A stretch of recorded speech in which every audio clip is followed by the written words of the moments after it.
I'm Robert J. Ratliff. I'd like to be known as Bob Ratliff, and probably will be known more for founding AGCO Corporation, located in Duluth, Georgia. But that's kind of the end of the story more than the beginning. I was born in Kansas, and at a young age, the family moved to Baltimore, Maryland, and that's where I matriculated to grammar school. I went to a unique high school that I want to mention, and that's Baltimore Polytechnic Institute. It's one of the oldest high schools for boys at the time I went there in the United States. And it had a program whereby you could go either as an advanced student and enter MIT as a sophomore, or as a regular college preparatory course, you could go on to any university you wished. And then it had a technical course that was terrific. Although you couldn't go to college because you were missing a few of the basic courses, it prepared you for the businesses that supported the community. So it was a great school. And a lot of my references go back to that school. At the university, I wasn't the best student. I found that there were opportunities to involve myself in activities I had never done before, that one might even say leadership activities. Because I was a member of a fraternity, they made me participate in the student activity, the politics of the student government, which I would never have done prior to that. Because basically my interests were sports, and I didn't think that was really the big thing. But as a result, I found out that while I didn't really enjoy being a political entity on the university campus, I really enjoyed running the campaign. And I became the campaign manager for about 3 years, and really had fun learning a lot of intricate pieces of campus politics on a small time scale. But that just was probably changing my personality a little bit from being a little more introverted to somebody who was a little bit more extroverted. And as such, it opened me up to opportunities I hadn't even thought about. I left school in the middle of my program and went into the Air Force. My objective was to be a pilot. I was admitted to flight school in the U.S. Air Force at the time. This was a period of the Korean War. Unfortunately, the war ended while I was in training, and I know that isn't the kind of unfortunate thing you want to talk about, but my objective was to be a pilot. And immediately the budgets were cut, and so was school, so I wound up my military service as an enlisted man for the balance of my enlistment, which was a period of time I give more credit to than almost anything else I've done.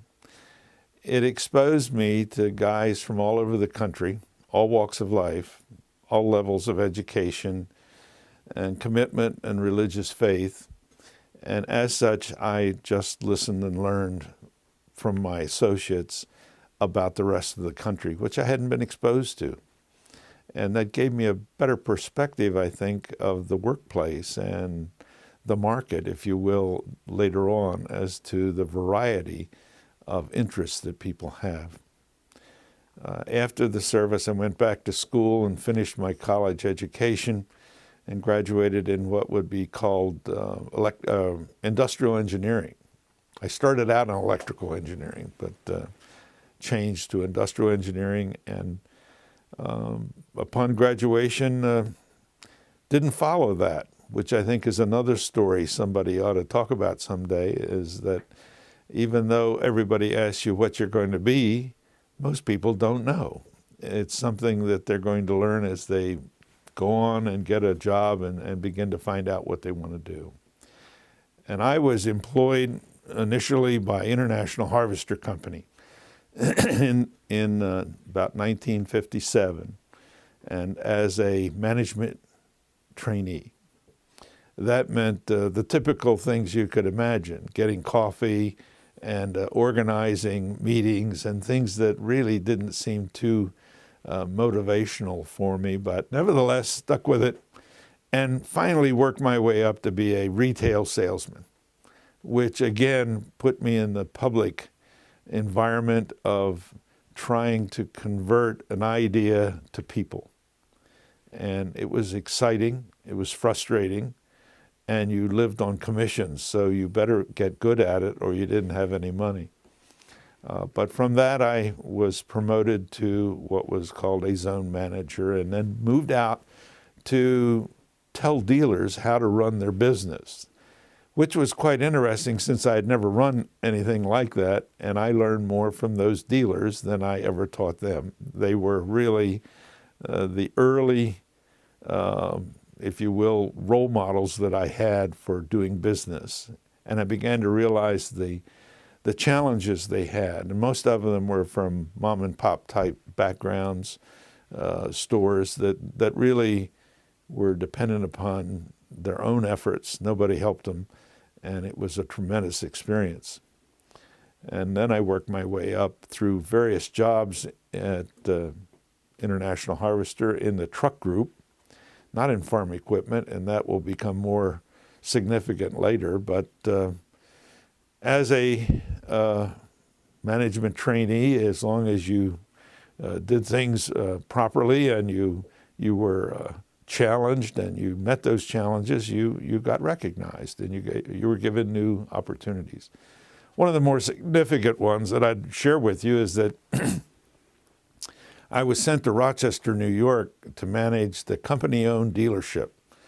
It had lost money for 13 years, and the managers prior to that had all been fired, so I wasn't feeling too good about that as to whether it was a promotion of recognition or my death sentence. But I studied the situation and I think applied the determination you had even from sports that I had to win the game, and as such tried to rally the people that were there towards the same goals, that we had to make this business successful, that being measured by profitability, not how much, but just profitability. And we laid out a 3-year plan, and my biggest sales job was to convince upper management that to give me 3 years. And they finally did, although it was difficult for them to hold still that long. I think one of the first major achievements I made in business was to make that business profitable in 3 years. And as I look back on it, it really had a lot of the ingredients of good planning, sticking to the plan, in spite of a lot of difficulties and even the lack of confidence that people finally would say to you about whether you're going to make it or not, but we did. And when you have wins that you can put in your pocket, they're almost like another degree in college. You can fall back on that and say, I did that, and that's something that I'm proud of, and I don't need to talk about it. I know what I did, and it worked. And from there, they promote you to a bigger branch, and I went to Washington, D.C., which exposed me to a lot of the business that goes on with the government, and this was already a profitable place. My job there was make it bigger, and we did. So that led to a position that I hadn't expected. Whenever I got a job, it was like, put your head down, work as hard as you can to achieve at least what you were asked to do. And if you could do more than that, that was fine. But the next thing, you'd be challenged to move someplace else and start over again. That was okay because I loved the challenge. I think if you're successful, people keep throwing new challenges at you. And that's the kind of thing that I've kind of fed off of, because I didn't really believe a lot of the noise that it couldn't be done. My dad had always pounded into my head, don't ever use the word can't. And I've learned not to use it except in this kind of a presentation. I was then asked to go to a general management training program that the company put on in Chicago, Illinois. which lasted a year and a half. And through that, learned all about the company and all of its other facets of industry. They had other divisions such as farm equipment, construction equipment, finance, and so forth, as well as a credit company. So it was quite an opportunity to get a broad level of hands-on experience. And we worked in all those different areas through that 18 months, which then sent me back out into the field, and I went to New York City. Working in New York City was unique in the sense that I had always said that's a place I didn't want to work. And I would only share with you that's probably a bad thing to ever say to anyone because that's where you'll end up. But in New York City, you get the test. And my first test there was managing over 19 company-owned operations, like dealerships. And the union that was very strong, the Teamsters, and their influence on those businesses and how you had to get along with them or you weren't in business. So it was another experience. And I guess as I look back now at the rest of my career as well, it's one experience on top of another that if you put it away in your pocket, you keep it, you remember it, you use it for other circumstances. And I began to build what I call my little post office box. I don't know what it's like in the post office today, but in the old days when I used to work there at Christmas time to make some extra money, it was a whole mess of little boxes on the wall, and you put the letters in whichever box they went. And I used that same mental image about people. When I met someone, and if they reminded me of someone else, I put them in the box with the other person, and I could keep an image or a reference or a reflection that they were similar. And I began to fill my little post office box in the sense that it made my acquaintanceship move a lot faster.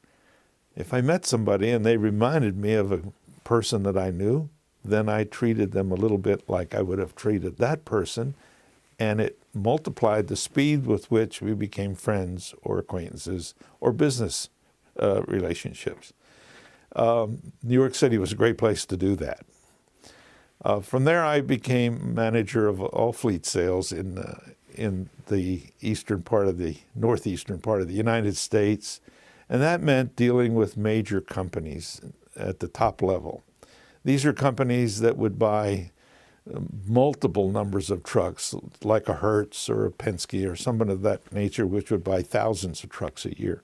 So we moved into a very high level of purchasing and relationships that extended not just in the Northeast, but all over the country, because most of these companies were all over the country. And after a period of that, I was given the opportunity to run or to manage the whole southeastern part of the United States and all of its facets, whether it was retail business through those company-owned businesses or our business through our dealer distribution networks or the fleet sales. And I was pretty young at that point. I really moved a lot faster than I had anticipated. And I think it's appropriate to go back a moment and share something that taught me a lesson. When I was back in Rochester, which was pretty depressing that first couple years, the company used to send out a bulletin every month as to how you ranked with all the other 250 operations in the country. Obviously, we ranked last because it had lost money for so long. We were really on the bottom. And I would, every time I got that bulletin every month, I'd rip it open to see where we were. We were always on the bottom. And I was frustrated with the fact that I couldn't seem to get off the bottom. And a fellow gave me some good advice. He said, why don't you throw that thing in the trash and forget about it? And someday everybody will see where you are and you won't have to look. And so I ceased to try to measure myself against everybody else, but to measure myself against me. What did I expect? What were my goals? and I kept that with me for a long time. I think it's kind of a way to establish your own objectives and not lose sight of or focus of where you're headed. Back in the Southeast, my offices were in Atlanta, Georgia, and I got exposed to the good life, if you will. And unfortunately, I think the company knew that because I didn't get to stay here very long. But I had the opportunity to change things and put in new ideas on a regional basis that were products of other experiences that I had had, and to build some new methods of doing business. That led me to moving to Chicago to the upper management of the group. That was a rude awakening from the way International developed its people. I went from managing a major portion of the United States to personnel.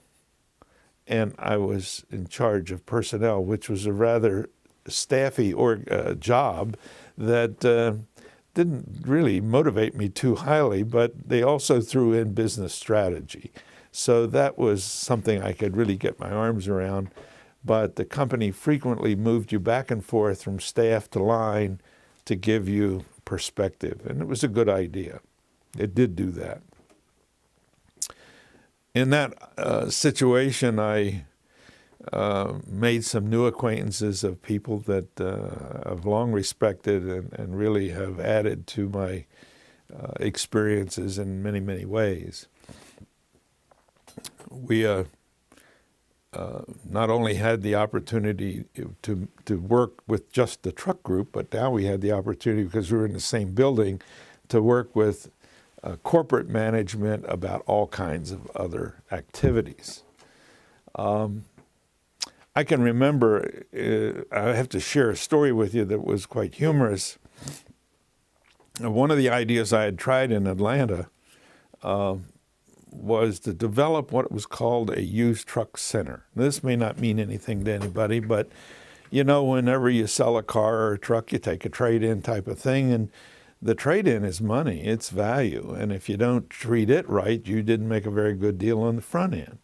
So we had developed in Atlanta a different approach. We made it a business center.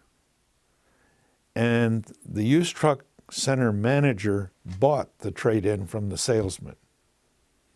The salesman couldn't make a deal until he had sold it to that manager. So the used truck center manager had control of his cost. He could recondition it. He had control of his added value. And then he had the control of the sales price. And he managed the deal. So he had a business model all of his own. Whereas before it was kind of like everybody's burden and nobody paid attention. And we turned the whole business around and began to make much more money than we'd ever made before.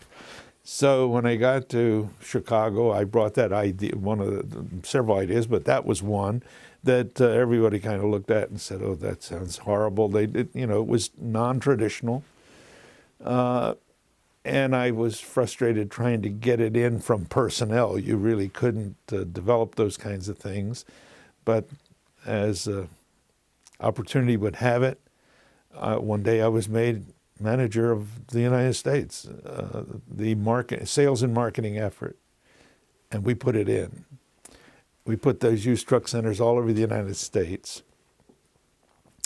And it had worked so well. We had made very big profits with it. And a fellow came to my office one day who I had known in the corporate level, and he was a corporate accountant. And he said, "We have a serious problem with the books here in the truck group. You've done something wrong. We've got to straighten it out." And I couldn't imagine what it was. And he said, I said, well, what can we do? And he says, "Well, you've got this huge profit in trucks. It's fouled up my entire tax program." Because he had been using the losses for tax advantages otherwise. But it was the kind of thing that allowed you to understand then that sometimes you do things that don't make a lot of sense because they're being handled in another way. But actually, as you can imagine, net, if we could make money at it, well, we didn't worry about the tax part of it. So after they audited everything and realized it was not a bad idea, then it was an accepted program. But it gave me the opportunity, and I worked for a very, very fine person who, and I think it's critical that you get those opportunities, a person that gave me a lot of latitude to try things, to innovate. And fortunately, most fortunately, I was still pretty young on the totem pole of experience or age in the business, and my entire staff was older than I was. They were the guys that had brought me along. They were the guys that had taught me many business issues and theories of how to deal with situations.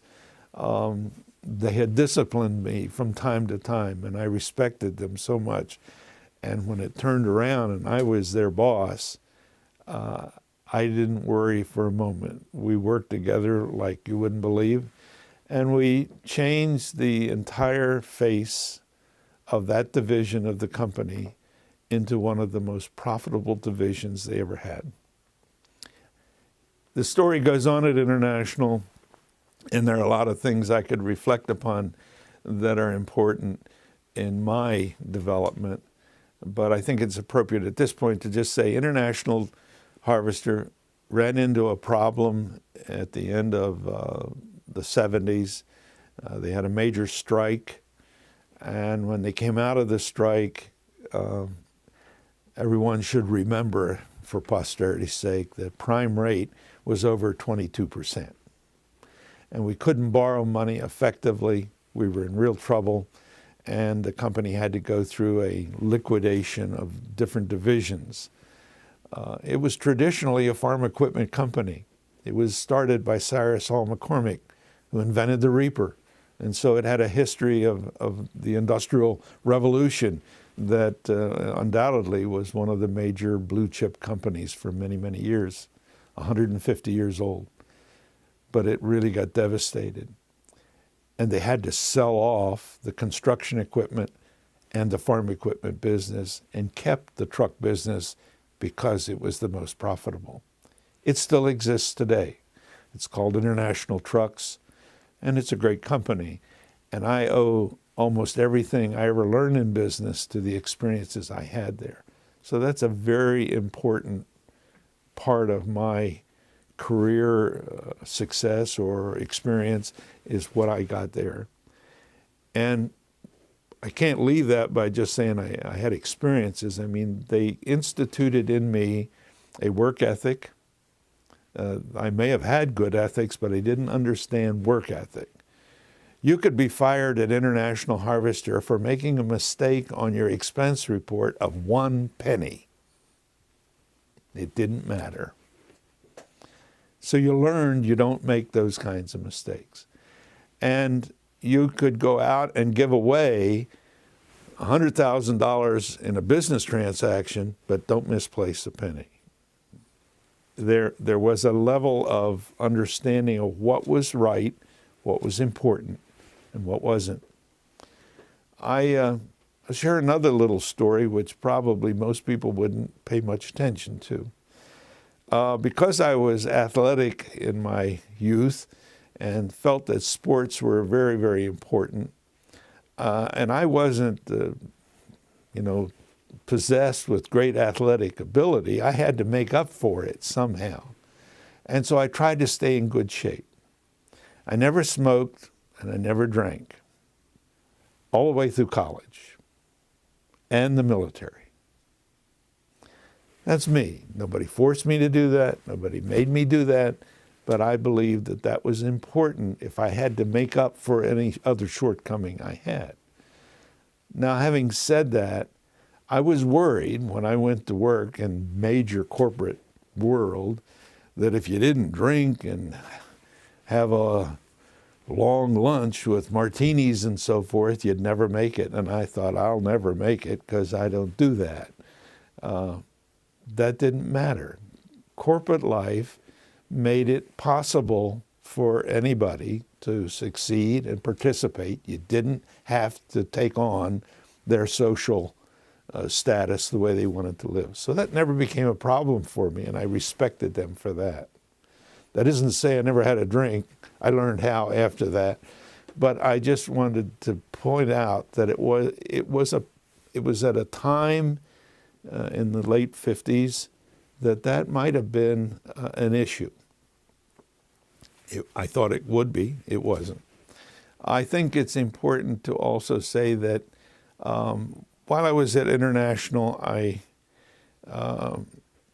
it was an inbred company. All of the people were developed up from the ranks. You had to go through it to be there. So the people you work with had similar experiences, although in different geographic locations. They gave me the opportunity to go overseas and work in all kinds of things because the truck group was worldwide. And I was responsible for the global activities of the company.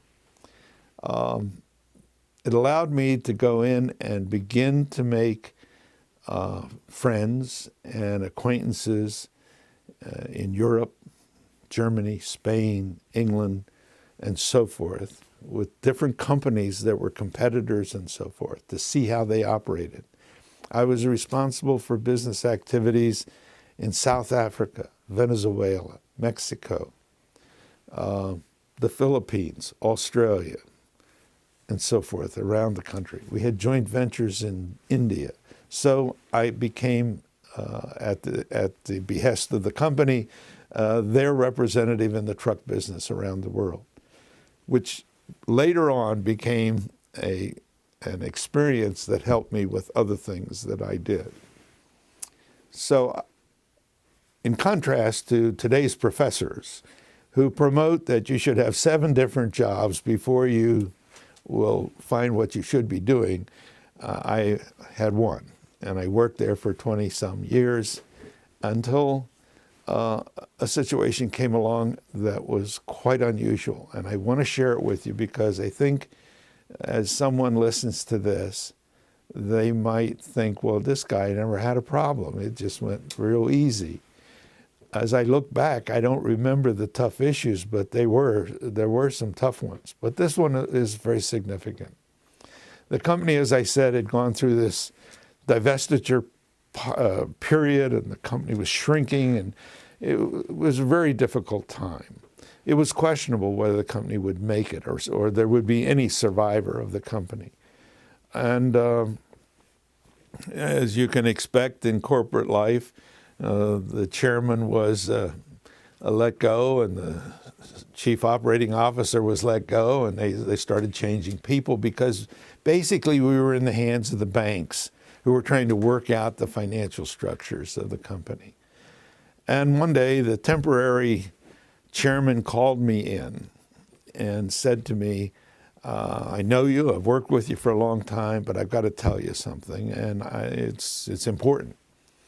We're going to have a new chief executive officer of the company, and that would be corporate, and we've got 4 people that we've identified for this job, and you're number 4. I didn't know whether to sing or sink. I mean, it was kind of like they're 3 ahead of me. I know all these guys. Who could this be? And he told me who the other 3 were, and they were good guys. At least I knew them well.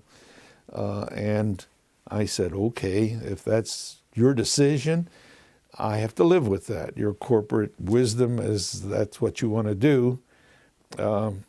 Will you do me a favor? And he said, what? And I said, it's unlikely that number 4 is ever going to be the CEO. So at this point in my life, I'd like to retire early and go find something else to do. And he said, well, you aren't eligible, you aren't old enough yet. And I was actually 54, And at 55, you could get an early retirement. And I said, well, that's what I'm asking. And in a couple of weeks, he came back and he says, yes, I've talked to everybody. You can retire early, and then when you're 55, your retirement will start.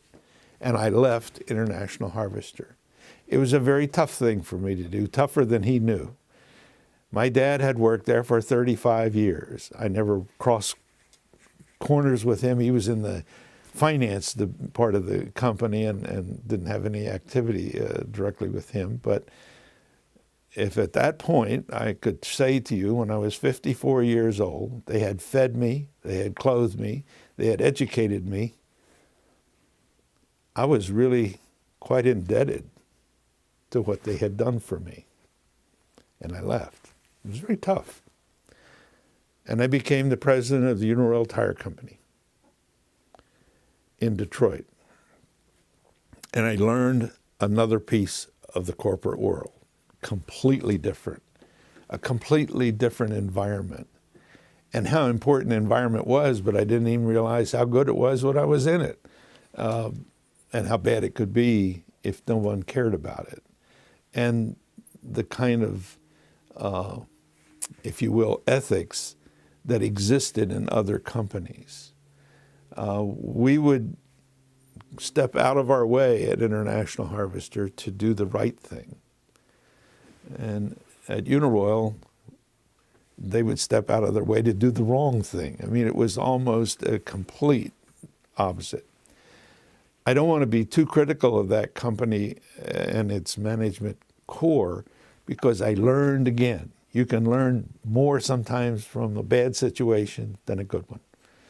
And while I was there, I learned about multiple brands. Most people don't realize, but if you're in the tire business, you can make hundreds of brands of tires. It's a very small process to change the plate on the rib of the sidewall and change the name. And we at Uniroyal, we made probably 100 different brands. It's okay. The point was, with multiple brands, you could increase your manufacturing volume and have a multitude of positions in the marketplace for different profit structures to meet the competition. And as such, that became something I thought was quite unique if you knew how to manage that. And later on, I got a chance to apply that. There were also other challenges at Uniroyal that were very important. And one was that this corporation had taken all of the burden of their unfunded pension, which included other divisions, and placed it on the tire division. So I had all the unfunded pension. And my objective was eliminate it.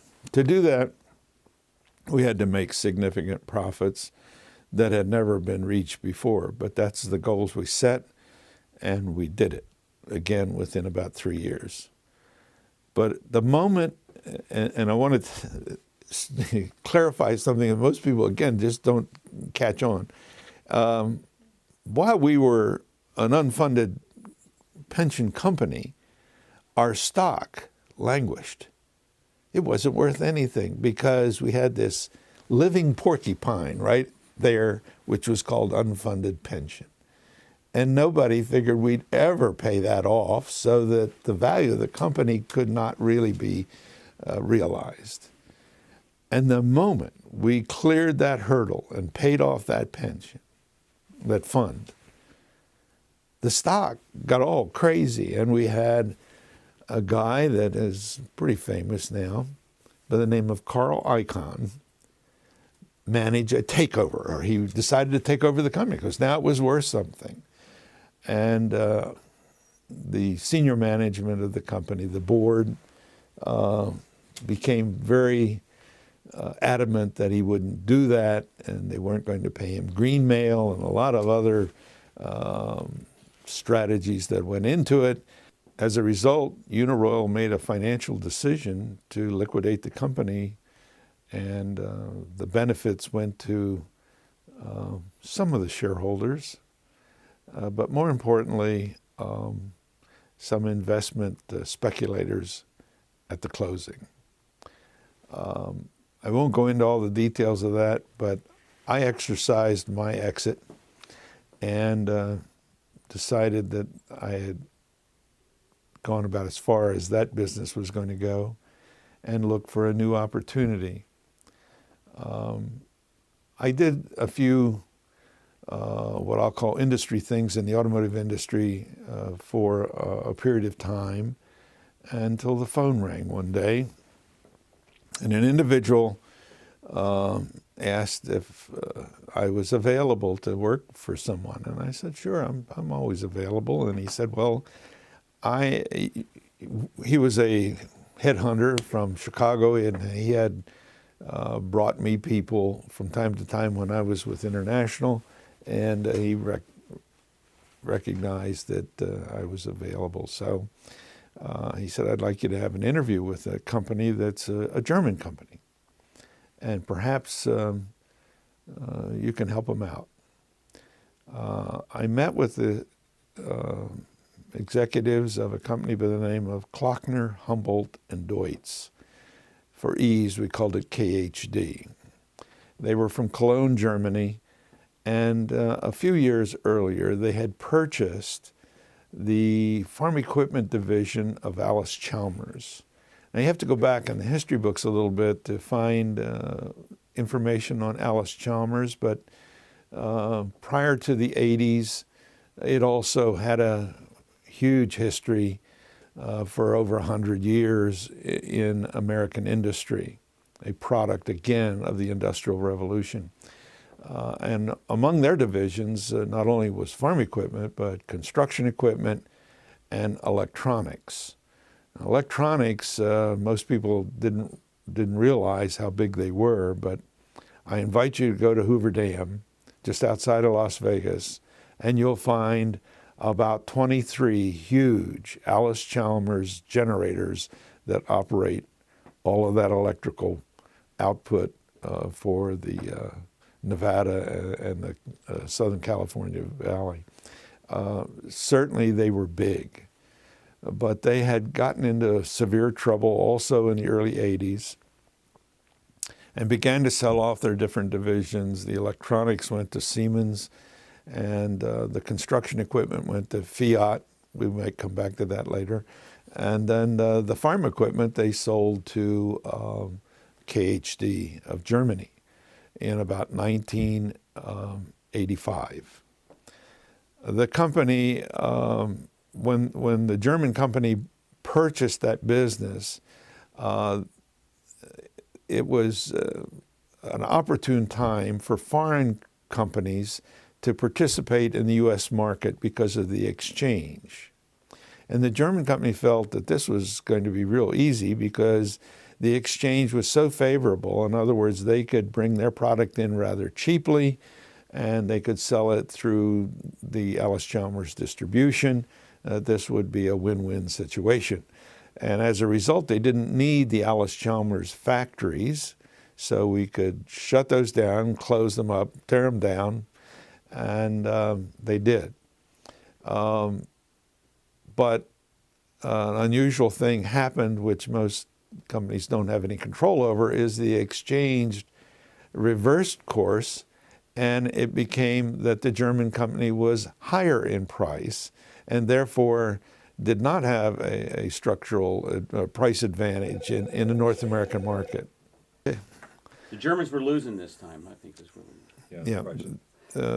the German company had the disadvantage now of a higher price, and so the business was not as lucrative as their purchase had anticipated. Instead of making money, the new venture, which was called Deutz Alice, began to lose great sums of money. And at the time I was contacted in 1988, they had just finished a year losing $80 million on $300 million of sales. And it was beginning to adversely affect the parent company, as you could imagine. So they were looking for someone to do a turnaround in the traditional way of, at least from their perspective, break even. They didn't care whether they made money anymore. It was just stop the losses. And since I wasn't doing anything at the time and looking for another challenge, I accepted the job as president of Deutz Alice. And at this point, I think it's important to share that I had never worked in farm equipment, but I had worked with a dealer distribution system very effectively at International Harvester and at Uniroyal. And so that was not strange to me, and an area I really enjoyed anyway. I also went out at this point and asked two colleagues that had worked with me, both at International Harvester and at Uniroyal, to come and join me. I didn't know anyone at this company, and the challenges were quite significant. I think it's fair to say that a company in trouble will stay in trouble because all kinds of things begin to compound the situation unless they just can erase everything and start over. Because at that level of loss, they were in a very severe disarray. There were no real policies and procedures being followed anymore. It was desperation for almost everything. And among the employees, a considerable amount of fear that the company would not survive. So it was an interesting challenge. I want to point out for a moment that it was quite interesting for me to visit their offices, and they're located in West Allis, Wisconsin, right outside of Milwaukee. And it was the typical old corporate building. My office was on the 5th floor, and you couldn't get there unless you had a key to the elevator that allowed you to get there. There were only 5 people that worked on the 5th floor, and my office was big enough to have a ball. I was lost in this office, and it included an apartment. I could have lived right there. Talk about mahogany walls. They had spent lavish amounts of money all over the place. And I was astounded with seeing tradition that I had read about in textbooks that was still there. I think that I could tell you so many funny stories that went on, but to give you an idea of the level of desperation, I wrote down some ideas, and I they were being sent to the head of marketing, and I asked my secretary to type this message up and get it to him, and she said, "There's no point in doing this." And I said, "Why not?" And she said, "Well, we've tried all these things, they didn't work." So even at her level, she was sure there were no solutions. I called a meeting one day and asked the certain managers to come to the boardroom, and we were going to discuss the assets of the company. Well, the first problem was most of them had never been to the 5th floor.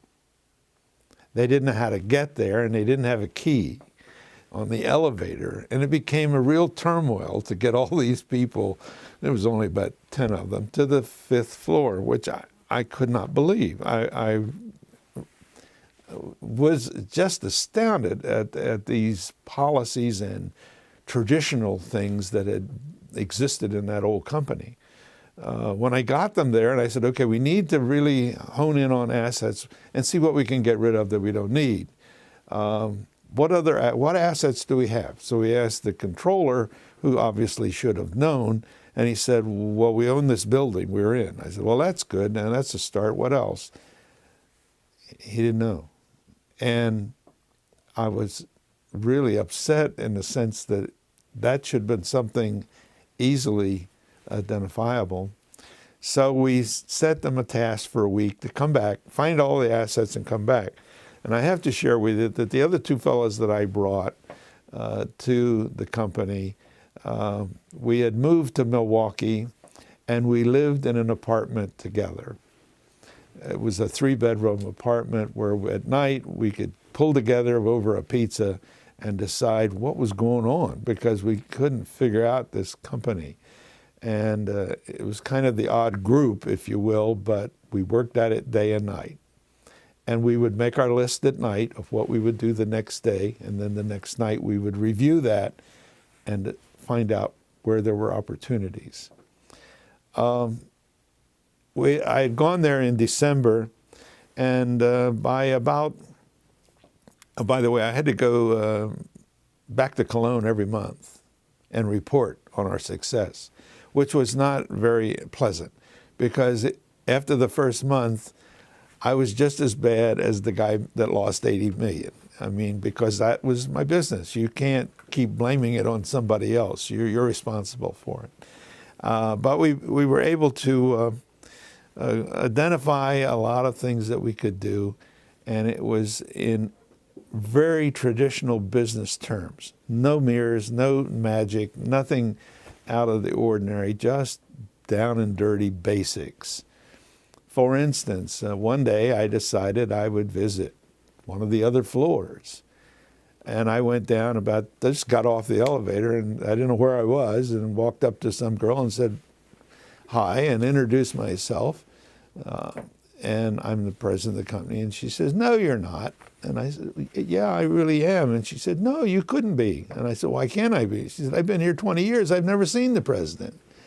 So you began to get a flavor that the management and the people really weren't in the same boat together. And so I wandered around introducing myself and meeting people, and it was astounding that they just weren't tuned in.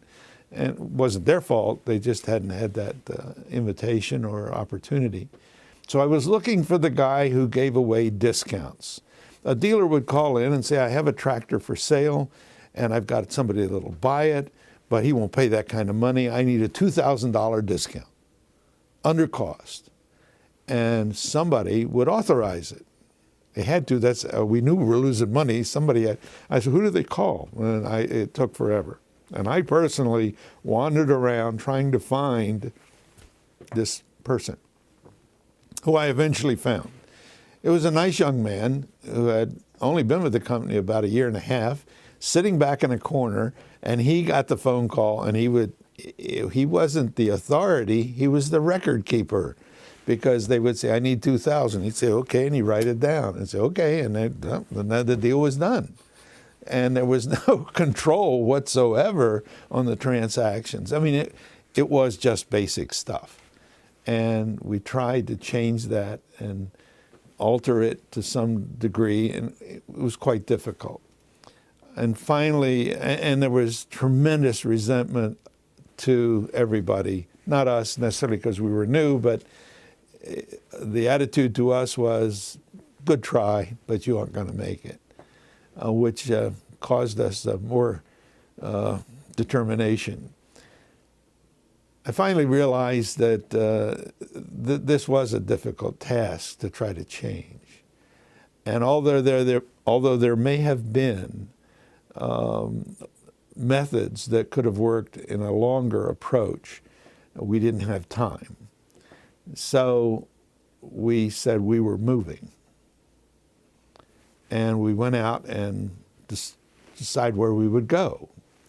And I went back to Germany and said, "I've got to move." And of course, that was the last thing they had thought about, and said, "Why would you be moving?" And I said, "Because we can't get it there. The environment, the morale, everything that's involved there is just not going to be conducive to a turnaround. And at this point, you haven't got much more to lose, so we're going to move." And they allowed me to move. And I picked out Atlanta, Georgia, for the reason I remembered it was pretty good back when I was there in the 70s. And not only that, it had a workforce that wanted to work. It had a lower cost structure for business. It had good transportation, and certainly an environment that was positive, whereby in Milwaukee, no matter what you did, you had to go to Chicago, or people didn't want to go to Milwaukee. People didn't want to go there to get a job. It was not a good spot by the time I got there in the late 80s. So we moved to Atlanta in June of 1989. with 35 people out of 250. A very sad decision, but there were only 35 people that we took to Atlanta. The others were terminated. And we began all over again. Simple, straightforward processes. And all of a sudden, it started to look better. And by August, when I went to Cologne for my meeting, my boss, who was a wonderful person, said to me, you may make it. And I said, what you hired us for, we're trying. And he began to say, there's a possibility. I said, just keep that, until we get there. I guess you can go through life and work your head off, do a lot of good things, and probably say, I never had any luck. But luck, I guess, does play a part in life, and you have to recognize that sometimes you make your own luck by what you do. You wouldn't be in a situation, or you wouldn't have gotten to this point if you hadn't had a little luck that came afterwards. And in October of 1989, something happened that was extremely significant in my life. Mr. Gorbachev tore down the wall and changed Europe back to a republic type of environment. And if you think about what he did, it's overwhelming in the sense of the tension that had been created prior to that and the political unrest that was in Europe. Obviously, when he did this, the Germans went literally crazy. They could reunite with Eastern Germany. And the history books will show that they opened the doors and actually gave them money to come in and be part of a unified Germany. Well, as this is going on, the company that I'm working for is a German company. And they got so excited with this change in the demographics of the political scene that they called me quickly and said, we have a special, we want to meet you, we're going to buy your dinner. And I knew something was wrong when they said they were going to buy my dinner. So we were invited to dinner on the river in a beautiful setting. And my boss said, I think you may make a profit before the year is over. And this was the first year. And I said, well, it's possible. We're still coming. And he said, well, we have an interest in doing something different. And I said, what would that be? And he said, well, we would like you to buy the company. He said, we have such opportunity in Eastern Germany. We don't need that business in America anymore. Well, they really didn't need it at all. They were trying to get rid of it. And while I was, throughout this whole year, they were trying to sell it, but there really wasn't anyone standing up to buy a company that had lost the kind of money they had lost. But he said, I'd like you to buy it. And he said, would you be interested? And I said, no, I don't really think so. I'm 59 years old. And, to take on something like that, I really don't think that's what I should be doing. And he said, well, what if you did want to buy it? And on it went. And I kept denying. He kept offering that maybe it was something I should look at. Maybe my associates wanted to join me. And I have referred to this as the Godfather dinner because it didn't matter what I came up with. He kept pursuing the situation, even to the point of saying, well, now, if you were to buy it, where would you get the money?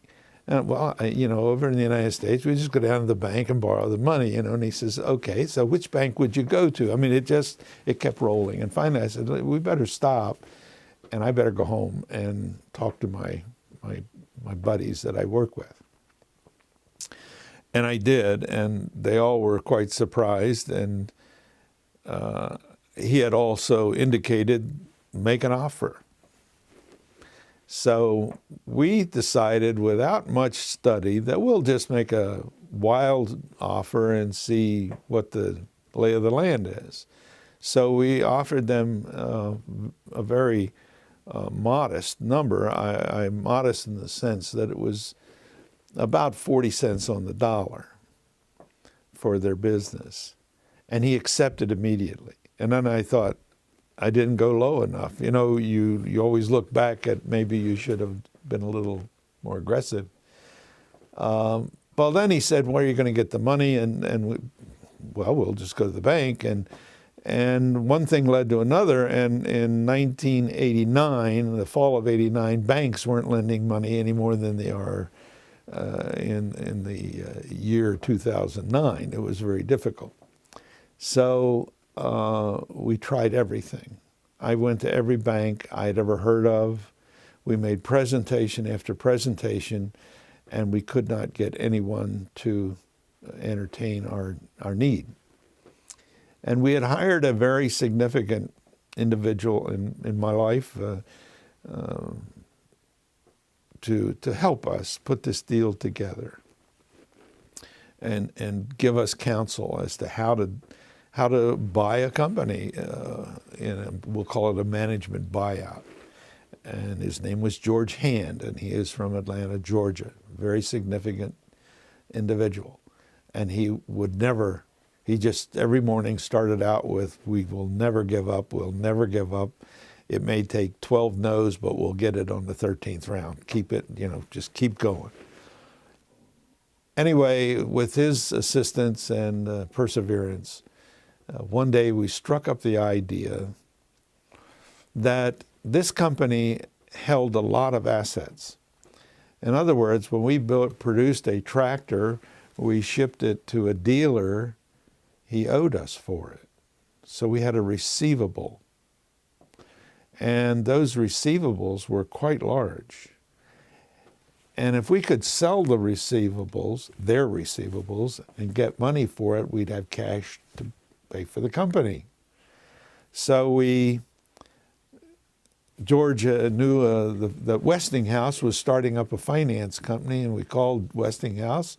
They were looking for business, and they said, sure, we'll buy your receivables at a pretty hefty discount, but we'll do that.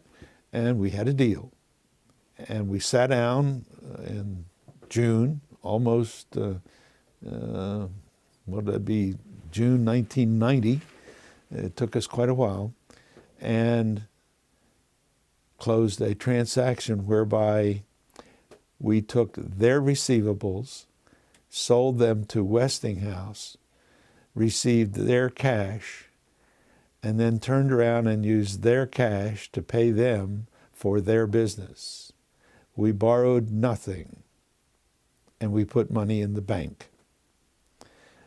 A transaction that was somewhat creative among our management group to get it to that point. They were desperate to get out, and we woke up on June 21st and owned a business.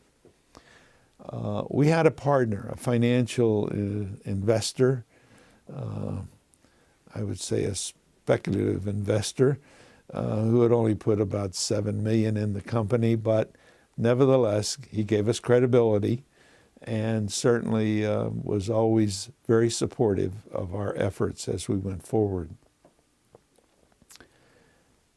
This system of buying the company with someone else's receivables seemed to be quite interesting. And within the year, we heard of another company that was for sale, and they had receivables, and we made an offer, and we took their receivables and sold them to Westinghouse and bought that company. It was called Heston, one of the best farm equipment companies in the United States, Heston, Kansas. Soon there was another company called White Tractors, and they had receivables, and we just kept moving of acquiring businesses that were in trouble. They were the fallout of the 80s. They didn't quite go bankrupt or go out of business, but they got into trouble. And it gave us a chance to start to assemble a complete business. Now, there's some real pitfalls in life that you don't always expect. But if you remember earlier on, the Germans were bringing the product from Germany, the tractors, and selling them in the United States. But their cost was extremely high. So in the transaction of the purchase, I made them as a stipulation commit to providing us tractors for the next 3 years, which was going to cost them a little bit of money. And they agreed. But on Monday morning after our closing, we received a telegram that the tractors were available. The price had increased 80%. Obviously, clear out of sight for us to purchase. And we were in real trouble. We had no tractors. This was the small tractors. The large tractors we actually bought from another company, White, and we bought the White company, so we had large tractors. But without any small tractor, you're in real trouble because that's bread and butter type of the business. And I asked one of my colleagues, and I think this is the beginning of reinforcing the fact that you must surround yourself with very, very good people, because nothing happens on your own watch. You can't do it all. And I asked one of my close associates, and by the way, just so it all ties together, you need to know that from that point, that's 1990, almost 20 years earlier, he was a used truck center manager for me in Atlanta, Georgia. So there's a relationship, loyalty, confidence. And I asked him, he was one of my partners in this venture, and I asked him to go find a tractor that we could buy to sell. And he said, where? And I said, I don't know where. I have no idea. But get out there and see what you can find. And he took off around the world, everywhere, and called me from different places what he had found. And interestingly enough, we found a tractor in Italy that was the same color as ours. And not only that, they made a air-cooled engine, which is what we used in the prior German tractor. They also had a different color tractor that was the same color as the White, which we had bought. So we made a transaction with these people and began to source tractors from Italy, and we never bought another German tractor after the transaction. But we had enough inventory, that inventory we had gotten receivables on, that we didn't run out of tractors. We were able to just keep selling. And we put ourselves in a business model of cash management. We had no loan. We didn't borrow anything from the bank. We just had to make cash and keep rolling. And we continued to sell our receivables to Westinghouse and did so for about 3 more years. And in those 3 years, we were strictly cash management. We never had a loan, never borrowed from the bank. But we were able to go public in the 2nd year on NASDAQ and got on the exchange and was able to raise a little bit of money. And then a couple years later, we went on the New York Stock Exchange. The business transactions of AGCO, which was the name we gave to this new business, are a story all in themselves. But they were born out of necessity, as usually is the case, and a lot of creativity of a lot of good people. Today, AGCO has grown, as your research could tell you, to be over $8 billion in sales. And it's been profitable every year since the day it started. I guess there are a lot of ways to reflect on that and think about the development of a corporation wherein most of the parts were failures. They were either bankrupt, losing money, going to lose money, or whatever, and we kept putting things together that made for a good package. You have to also realize that in every acquisition, we were always faced with the fact that 80% of acquisitions fail, which doesn't give you a very bright outlook for your success.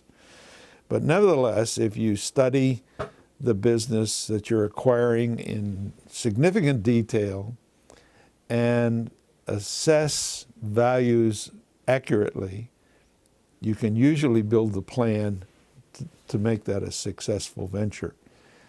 I believe, in reflection, that most of those acquisitions that failed are businesses that the buyer knew little about. You have to keep in mind that everybody we were acquiring was in the farm equipment business, which is what we were in, and we knew how it would assimilate with our distribution. In short order, we had the opportunity to make a very big acquisition, and that was the distribution of Massey Ferguson tractors in North America. Massey Ferguson is a very old product heritage and had a good market share in the United States for a number of years, in Canada. Fundamentally, they were produced in England and France, and we brought them into the United States. It was quite a big move for us, so much so that I want to share a story with you that was quite significant. We really didn't go out and look for Massey Ferguson, but it was an outgrowth of another effort. While we were growing, we realized that there was money to be made in financing the tractor to the farmer. John Deere is quite successful. One of the strongest elements of their company is their finance company, and we figured if they did that, well, maybe that's what we should do. So I said, well, let's find a finance company we can buy, and we'll get in the finance business.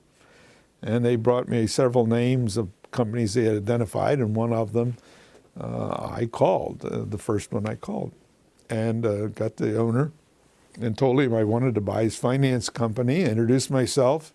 I didn't know him, he didn't know me. I think he thought I was a little bit crazy, but nevertheless, he said, "You really want to buy the finance company?" I said, "Yes, sir. Give us a good price. We'll see what we could do." And he said he would call me back. And 2 weeks later, he called me back and he said, "I'm sorry. We've studied this, and there's no way we can sell our finance company because we use it to finance our tractors." And I said, "Well, who in the world are you?" I didn't know he had tractors. And he told me he was the owner of Massey Ferguson. And I said, "Well, then why don't you sell me Massey Ferguson?" And he said, "Are you serious?" And I said, "Well, if that's what I got to do to get the finance company, let's talk." And he said, "I'll call you back." So he called me back in 2 weeks and said, "Let's talk." And we bought Massey Ferguson and got the finance company.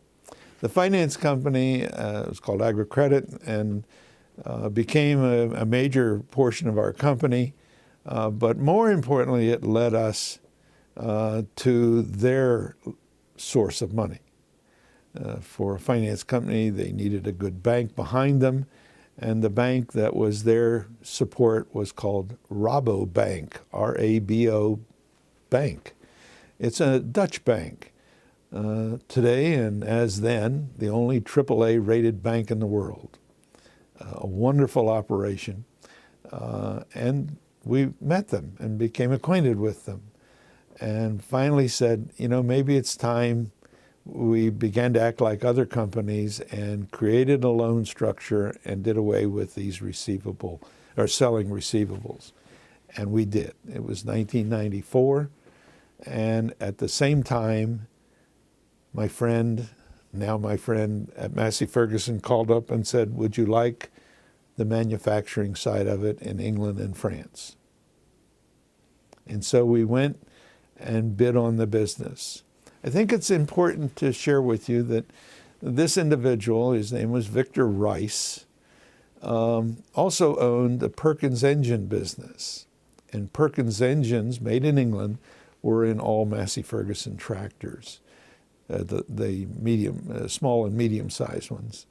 So it was in his interest to make sure that if he sold the Massey Ferguson tractor business, that it had a success formula to continue to use his engines. We were not the low bidder, or high bidder, excuse me, buying the tractors, but he gave the business to us anyway. And we got Massey Ferguson in the UK and France, and became an international company kind of by 1994, 4 years later, and it was around the 4th of July. Quite significant for us, and this was a traditional old farm equipment company. If you go back in the history of Massey Ferguson, you'll find that Mr. Ferguson was knighted by the Queen. I mean, this is traditional British. Massey was actually a Canadian, and they put that company together many years before. Massey had developed the reaper, or not the reaper, but the combine for harvesting wheat, and Ferguson was the tractor guy, and that's how they got together. Ferguson, by the way, had a long history. He also had made a very important transaction in his life to produce a tractor with Henry Ford, and it was called the Fordson, and it was a little gray tractor, and they sold hundreds of thousands of them, and he did that on a handshake with Henry. But Henry, according to Mr. Ferguson, didn't do quite right. So Mr. Ferguson sued him and won against the handshake deal. Kind of interesting business history, which tells you a lot. You know, don't always give up. If you're right, stick the course and stay with it. But we had a great heritage there, and certainly a good quality product. Probably at that point the best we had. Again, we're adding to this also implements and hay tools and other items. Well, now in the United States, at this point, we had the several different brands. We had the Alice brand, which was the old Alice Chalmers brand, but we just called it Alice, AGCO brand. And then we had a White brand, and then we had a Massey brand, and we thought, and then we had Heston, which was hay tools. If we could strategically tie these together, it would increase our business without major capital expense. So we took the hay tools and made them into Massey Ferguson hay tools as well as Heston. And we did that by changing the paint. The product was the same, so the technology was excellent. And we were able to do that with a few other things. We also had a combine. The Gleaner combine was the only thing left over from Alice Chalmers that they actually had made. The Gleaner is the oldest self-propelled combine in the world, and it was invented under Alice Chalmers many, many years ago. A very famous name in combines, and we still had that factory in Independence, Missouri.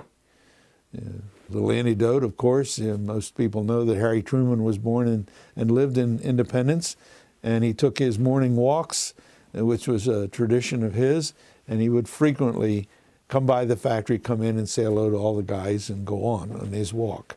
So again, a piece of history that I think gave us some strength of stability and heritage that we didn't have because we were the young guys on the block really as AGCO. AGCO became a holding company for these different brands, but it was one company. Now, from there we began to look, were there other opportunities out there for us? And a number of them come to mind. I'll just kind of tick them off because we made nearly 20 acquisitions, or over 20, in a period of 15 years. But we looked at Massey Ferguson in Brazil. Massey Ferguson had #1 market share in Brazil, but it had been sold off to an individual. And so we went to see him and asked if he would sell his business. And after some serious negotiation, we purchased the Brazilian Massey Ferguson business. But we now were able to ship products made in Brazil elsewhere and other products to Brazil. So we began a cross shipment, which helps diminish the negatives of foreign exchange. We took that equation out. We bought an old Deutsch business in Argentina and brought that in. We began to look around in Europe some more, and finally, it was interesting stroke that I want to share this with you, because all the best predictors of what's going to happen often are pretty far off, and you don't want to get locked into the wrong story. But one day we were contacted by KHD that things were so bad they wanted to sell their tractor business. Now, this is the whole company.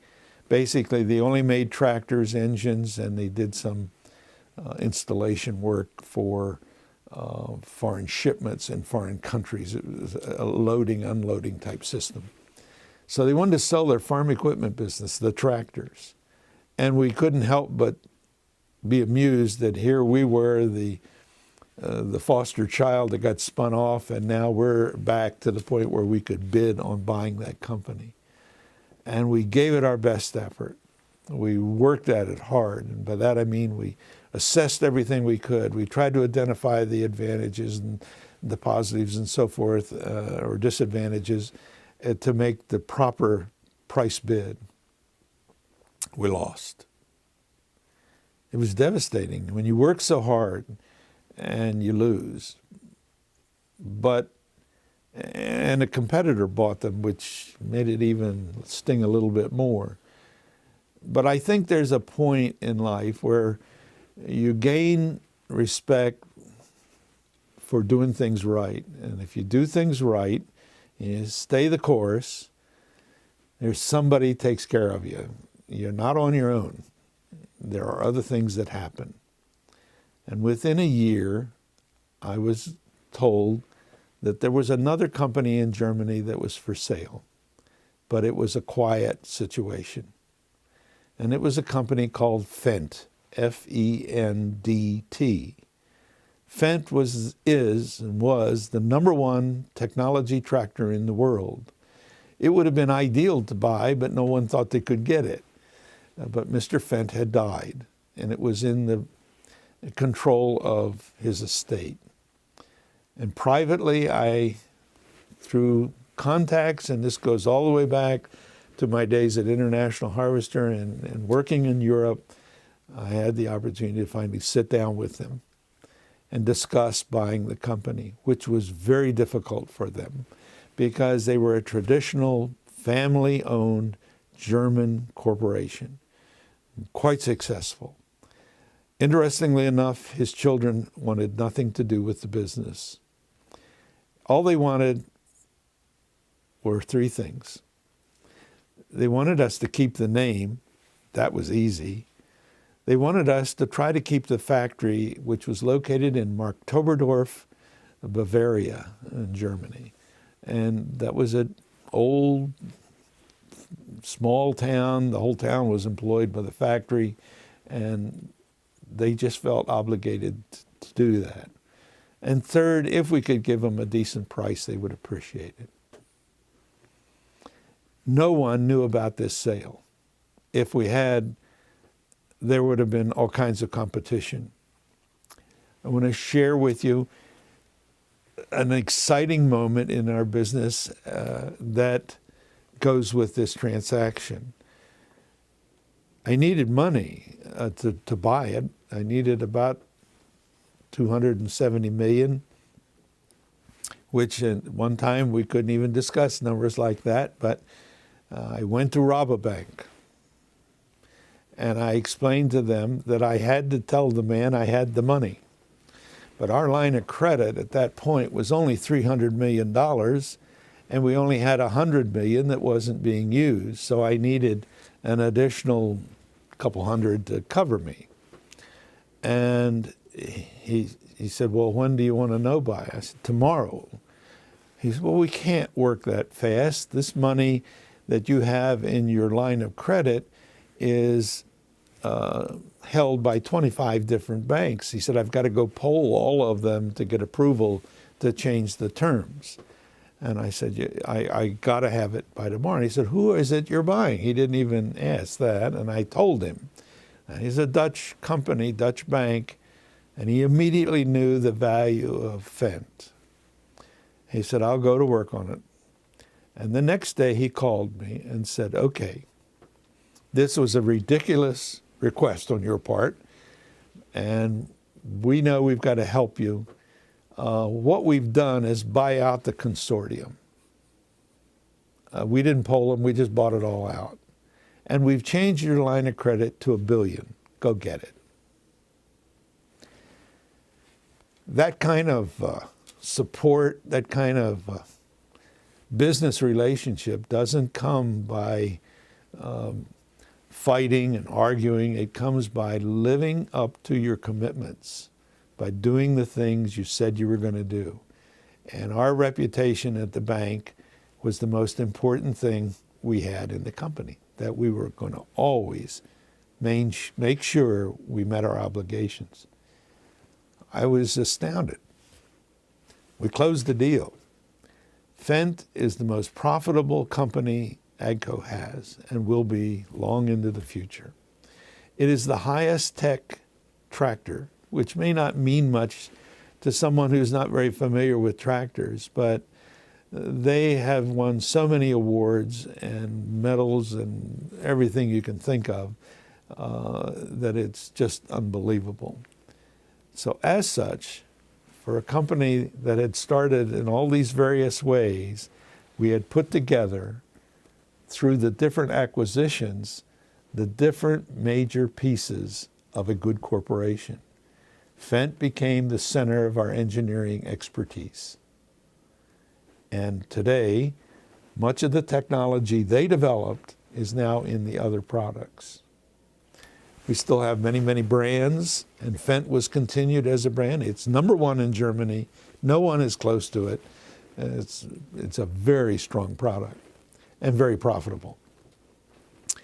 I can only say to you that there were a few startup hiccups, if you will, walking into a German plant and you're an American. I learned a couple of things, and I think it's the kind of thing that I should share, because there are so many misconceptions about Europeans and other countries. As you can well imagine, the Germans and the British don't get along too well. And if you didn't imagine, the French and the British don't get along too well. And just to make it complete, the French and the Germans don't get along too well. And so when you're trying to create a harmonious transaction among these people, it is most difficult. And what I learned was, they may not like America, but they respect us to the highest order.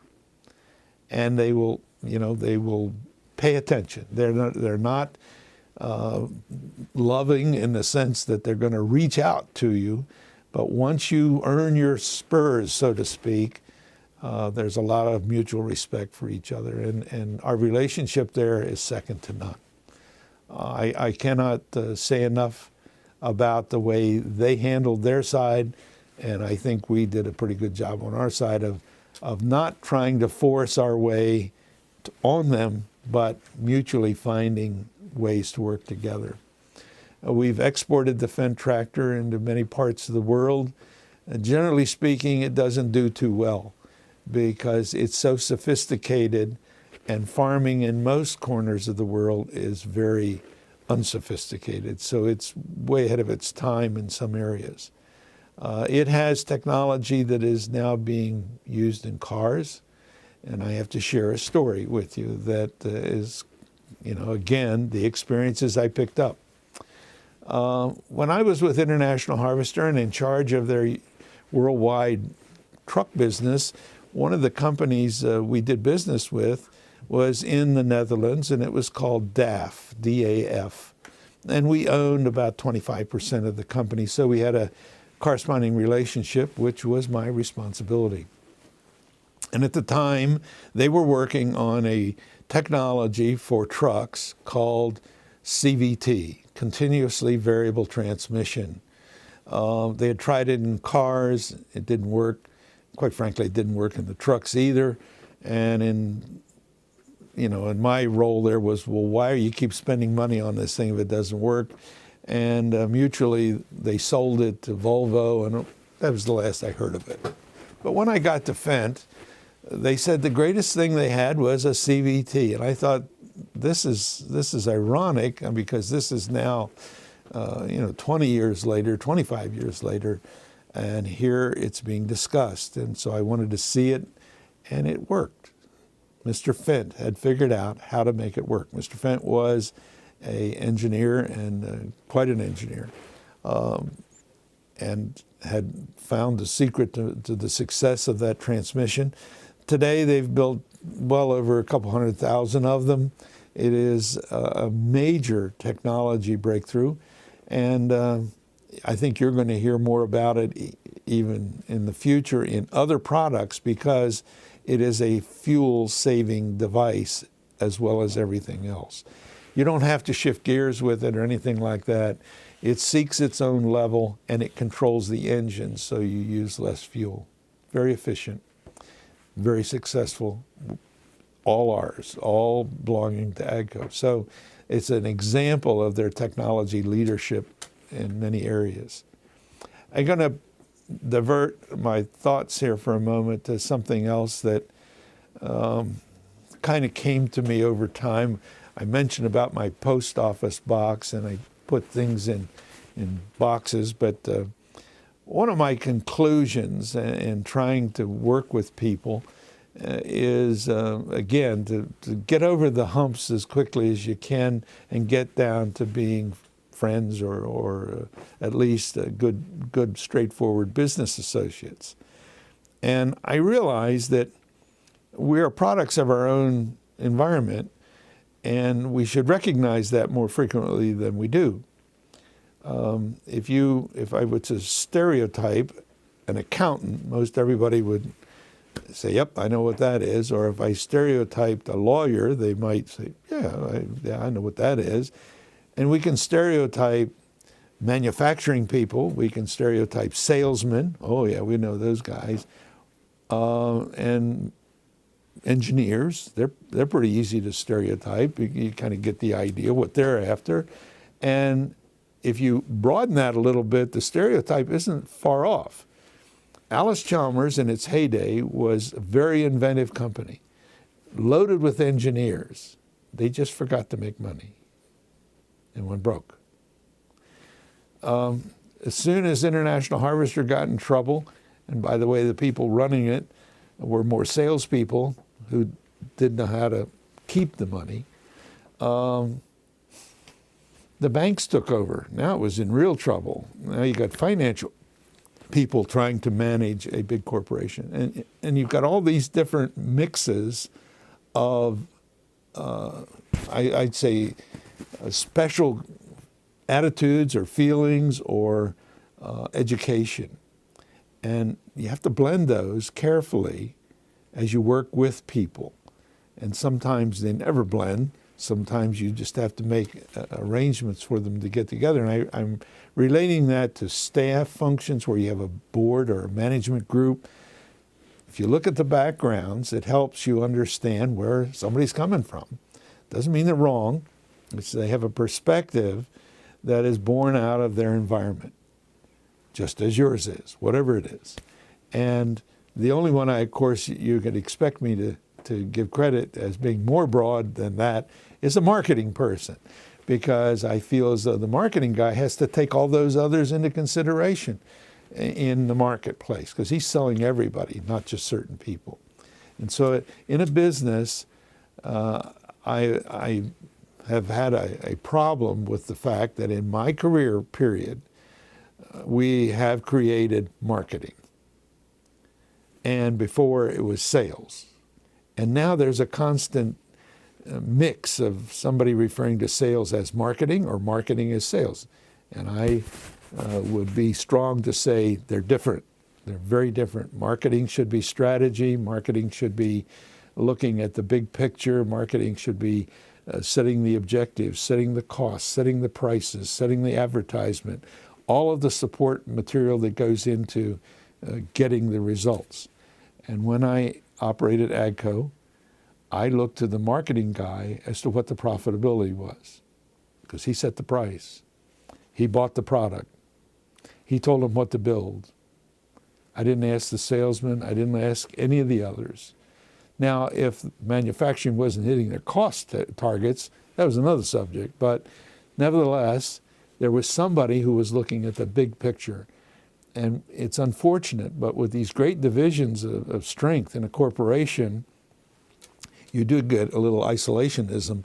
It's not my fault. I didn't do it, and wash my hands. Whereas the marketing guy keeps bringing them back together because he is in control. I think that's a business strategy that I began to romance with when International Harvester sent me to MIT for an executive program. I was there for well over half a year and had some of the greatest instructors I've ever even knew existed in business and so forth. It was the Sloan School that put it on. And out of that began to see some of these pieces that I think are so critical in creating the business harmony you need to be successful. That doesn't mean it always works, but it maybe is a leg up. Back to the experiences of the career, I think there's another area I would share while we're talking about people and some of their differences. Having experienced a relationship with the board of directors of International Harvester in the early 70s, which was, in the history books, you'll find maybe referred to as the good old boy system, or you scratch my back, I'll scratch yours. There was interlocking memberships on boards, and the board didn't function as independently as the individuals might have represented. They were all good friends. Certainly was the case at Uniroyal. And I made up my mind that this was something I wanted to avoid at AGCO. And so I went with great purpose to select and develop a board after time, we got started, that was certainly diverse, that we had them from all walks of life. We had engineers, we had manufacturing, we had sales, we had lawyers, we had every kind of function you could think of from their backgrounds. I thought that was going to be perfect. Perfection is a little more difficult than just putting a bunch of people in a room. As a matter of fact, it was more like trying to lead a group of cats, because they all had their own idea which way they were going, and it often was not the same direction. But if you could manage the situation, you were in a tremendous position to draw upon all kinds of viewpoints and ideals or whatever that you could put together into a wonderful solution. So while it took a little longer, and it may have stressed everybody on a few occasions, I look back that one of the better things we accomplished at AGCO was to develop a very independent, diverse board of directors. So you can understand that one year when I was contacted by CalPERS. CalPERS is the largest public pension fund, public employee pension fund in the country. It's the California Employees Pension Fund. And they impose themselves in a lot of places as the perfect shareholder and how all boards should be. And they called us to tell me that they didn't believe we had equity on our board, we didn't have minorities, we didn't have women, and so they wanted to see us before they would endorse our stock. And I went to visit with them. And one of the statements they made to me, which was quite irritating, was that our board surely was not very good because we didn't pay them very much. I know that compensation is usually a significant way to determine quality and value. But in our case, our board was more dedicated to the job they had than just the monetary. They didn't really need the money. And as such, that was not the measure of their value. Our irony always sets in, and a couple of years later, CalPERS almost imploded because of the too high pay they gave to their people. So what comes around goes around, I suppose. I talk about the board because today, here we are in 2009, a lot of corporate discussion going on as to things that are happening in public companies. And I think boards should be made responsible. They're the ones who approve all these things. They aren't the creation of any one person. And yet they're often ignored in the press or whatever. It's always blamed on one person, yet the whole board has been part of whatever the action taken was. And with the government involvement more and more in public companies, you begin to question what the role of the board is going to be and what power do they have. They were really there to represent the shareholder. Are they still in that role, or do they still have that authority? And I think it has to be redefined. So when I look back at what we had at AGCO, I'm very proud of the way they handled themselves. And it wasn't easy. I don't mean to think it was. If I go back again now to our continued growth of AGCO, after the major acquisition of Fendt, there were several good ones, but I'm going to just focus on two because some of them were not real large. But I had always been a part of the fact that we used Perkins engines, which I mentioned to you. And Mr. Rice, who owned that company, sold it to Caterpillar. So we ended up having to buy the engine from Caterpillar. And that was fine, good relationship. They're an excellent supplier. But each year the chairman would come by and say, is everything okay? And if I said yes, he said thank you, and he left. But each time I said everything's okay, except I would like to buy your farm equipment business. And he would frown and suggest that it wasn't for sale. Caterpillar, who most everyone knows is second to none in the construction equipment, had entered into a track tractor. They had made a farm tractor that had tracks on it like their bulldozers. And they had been in that business about 10 years, 15 years, and they had not done well. I knew that they had lost money at it. And it's very difficult to just get in the middle of an industry with one product and you're not able to trade and so forth. And their dealers were not enamored with the idea, although they kind of handled it. So I kept asking, and he kept saying no. We're good friends, but he said no, and I kept asking. But after a number of years, he retired, and then I started in on the next chairman. And I think I'd asked him a couple times, and finally he called me one day, and he said, were you serious? Do you really want that farm equipment business? I said, yes, sir, I sure do. And he said, well, if you can put a deal together in 30 days, it's yours. I wasn't quite ready for that, but we quickly assembled our team and made an offer and was able to buy this product. We didn't pay very much at all. We bought a factory. We bought a completely new set of technology for the next new model. We bought the existing production and the parts business that went with it. And most importantly, of all the things we wanted in the deal, was access to their dealers. You couldn't get access to their dealers without them approving it, and they weren't going to improve anybody because they wanted the dealer just for themselves. But since they had previously promised their dealers that they had to sell this farm tractor, they couldn't very well prohibit them from continuing. So they gave us the authority to do that.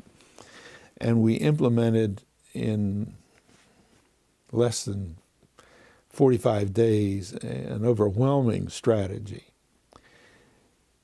We took all of our products that we made and created a complete new line called the Challenger, which is what this tractor was called that Caterpillar made. It was called the Challenger. So today we have the Challenger line of products. They're all painted yellow like Caterpillar, and they're sold through Caterpillar dealers. A complete line being every size tractor, not just the one. We gave them everything. Oh, by the way, it was a Massey painted yellow, and it was a Gleaner combine painted yellow, and it was a Heston hay tool painted yellow, and a complete line.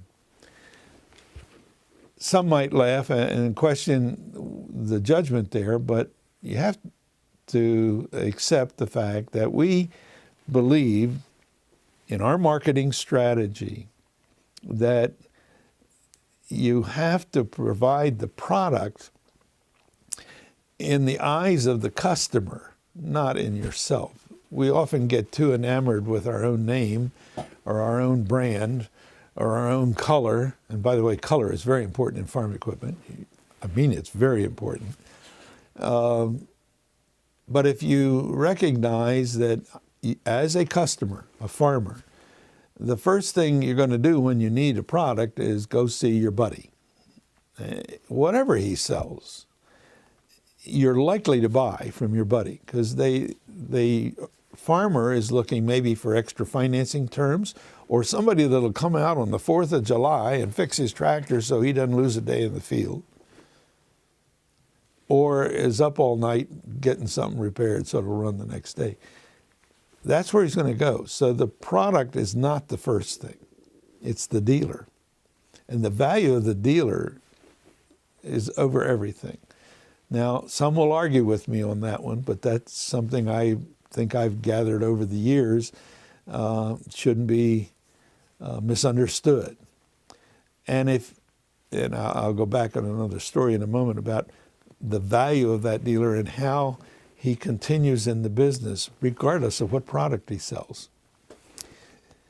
So we had all these different brands, and the technology we introduced to the cat dealers of this full line, we did that in about 45 days. Brought them into a meeting. They thought they were going to see one tractor, and they saw this whole line. And they signed up to be our dealers. It was a major breakthrough and gave us a tremendous distribution system. There's none like it. But they were going to not so much deal with the little guy as the big guy. They were going to go after more the corporate farm, which there are a lot of today, that buy bigger equipment, and it was a different approach into that market. Unfortunately and sadly, just before we introduced these products, we lost our CEO and our sales VP of sales in a plane crash. And I only point that out because they were two of the founders with me. One of them had been one that had come from IH to Uniroyal all the way. And there were only 4 of us. So here half of our team was lost one day. It caused me to go back to work in the sense that I was moving more towards retirement as just the chairman of the company. But I went back in and to create a transition to a new CEO. The reaction of the employees, which was unheard of, I think, was overwhelming. Everybody pulled together in the sense that more than ever, they had to show these guys that were lost that we could do it, and that they had been trained well, they knew how to do their job and support the ideals that they had presented. And we had a great year that year in spite of that major tragedy which happened in January. So I only mention that in the sense that there are a lot of companies who never recover from major tragedies, and they end up floundering around and blame it more on the tragedy than themselves. It's more the discipline you have within yourself to remember that when you lose somebody like that, or you have a major tragedy, whatever it might be, the objectives didn't change. And if they were here, we'd be doing them. So you have to get everybody back on course. And I could go on for a long time about both of these gentlemen, but they were great friends of the dealers. That was our tradition. They were partners with the employees and respected, and as such, a tremendous tribute to the company and the model that we have. I think you have to realize that we had a few philosophies in our company that were a far cry from Alice Chalmers. We were close to our employees everywhere. I made it a practice to answer my own phone, not my secretary. You didn't get an answering machine, you got me. And it became more humorous than critical because I never knew who was calling, and I would, as an example, one day a guy called and I said, "Ratliff speaking, what can I do for you?" And he said, "Well, I got a problem with my baling machine." Well, immediately I knew he was a Heston customer. That's the only one that made the balers, and so at that moment, I'm the president of the baler company, or the Heston company, and I said, "Well, what can I do for you?" And whatever it was, I would direct the call to the guy that could get it fixed, because I sure couldn't get it fixed. But the funniest story was the day a call came in, and I told him, "Ratliff speaking, what can I do for you?" He says, "Nothing." And I said, "Well, who is this?" And he told me, and I said, "Well, what can I do for you?" And he says, "Nothing, I just want to see if you answered the phone. I heard you did." And he said, "I just checking to see if you were there." And I said, "Well, I'm there. Where are you?" And he says, "I'm in my combine cutting wheat." And the relationship you built with customers and dealers and employees became something that was expected and known throughout the country. And I think you cannot buy that.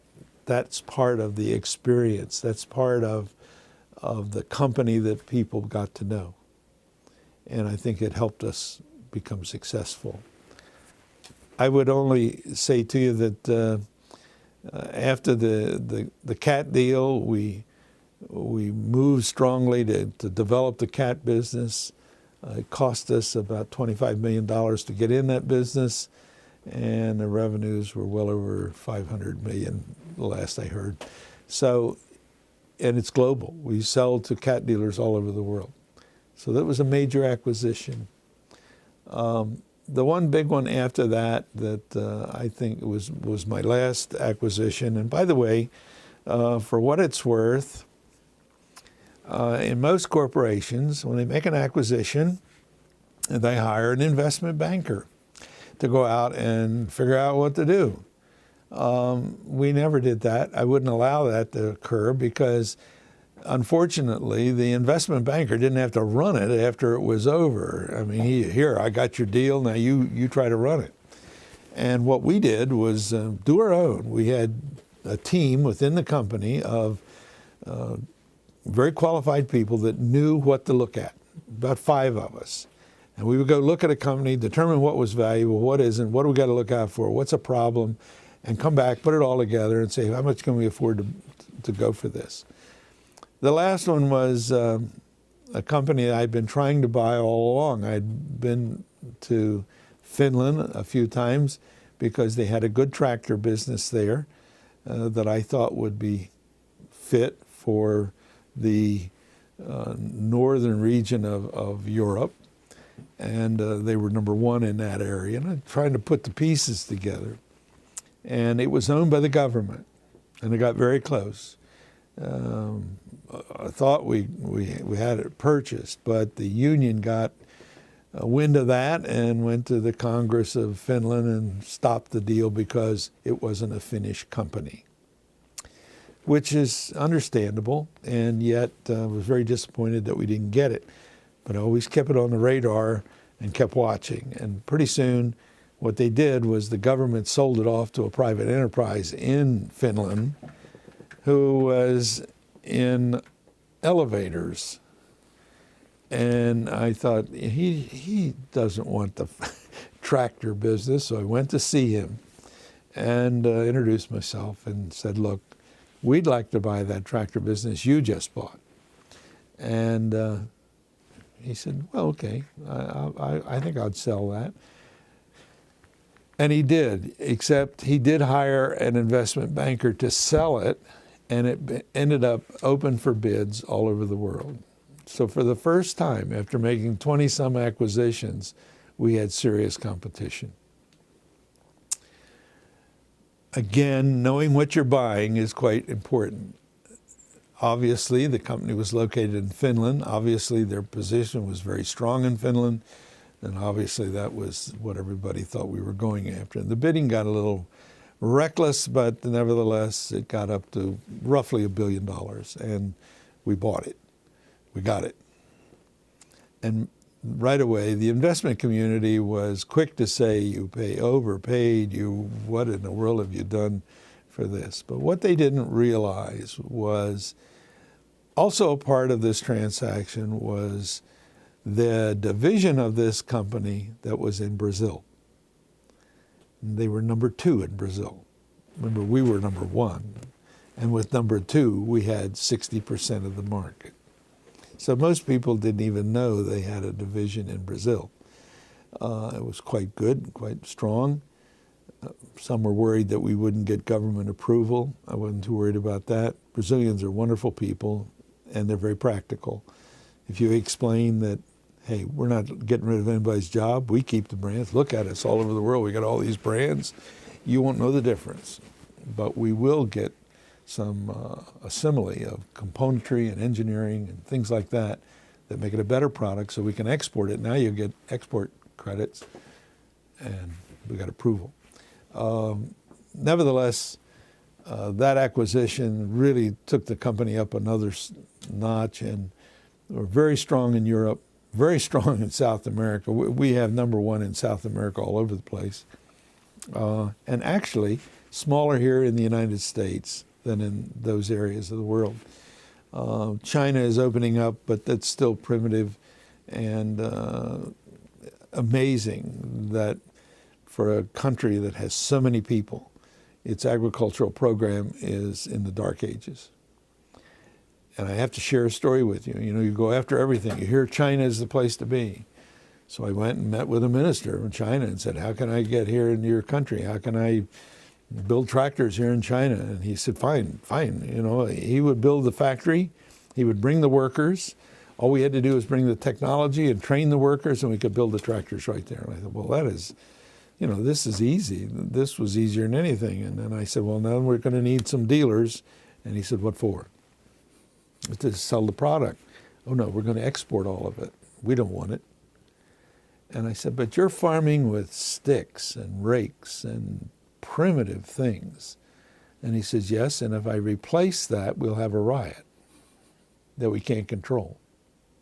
We'll put displaced people with mechanization, and we have a 25-year plan to get to mechanized farming.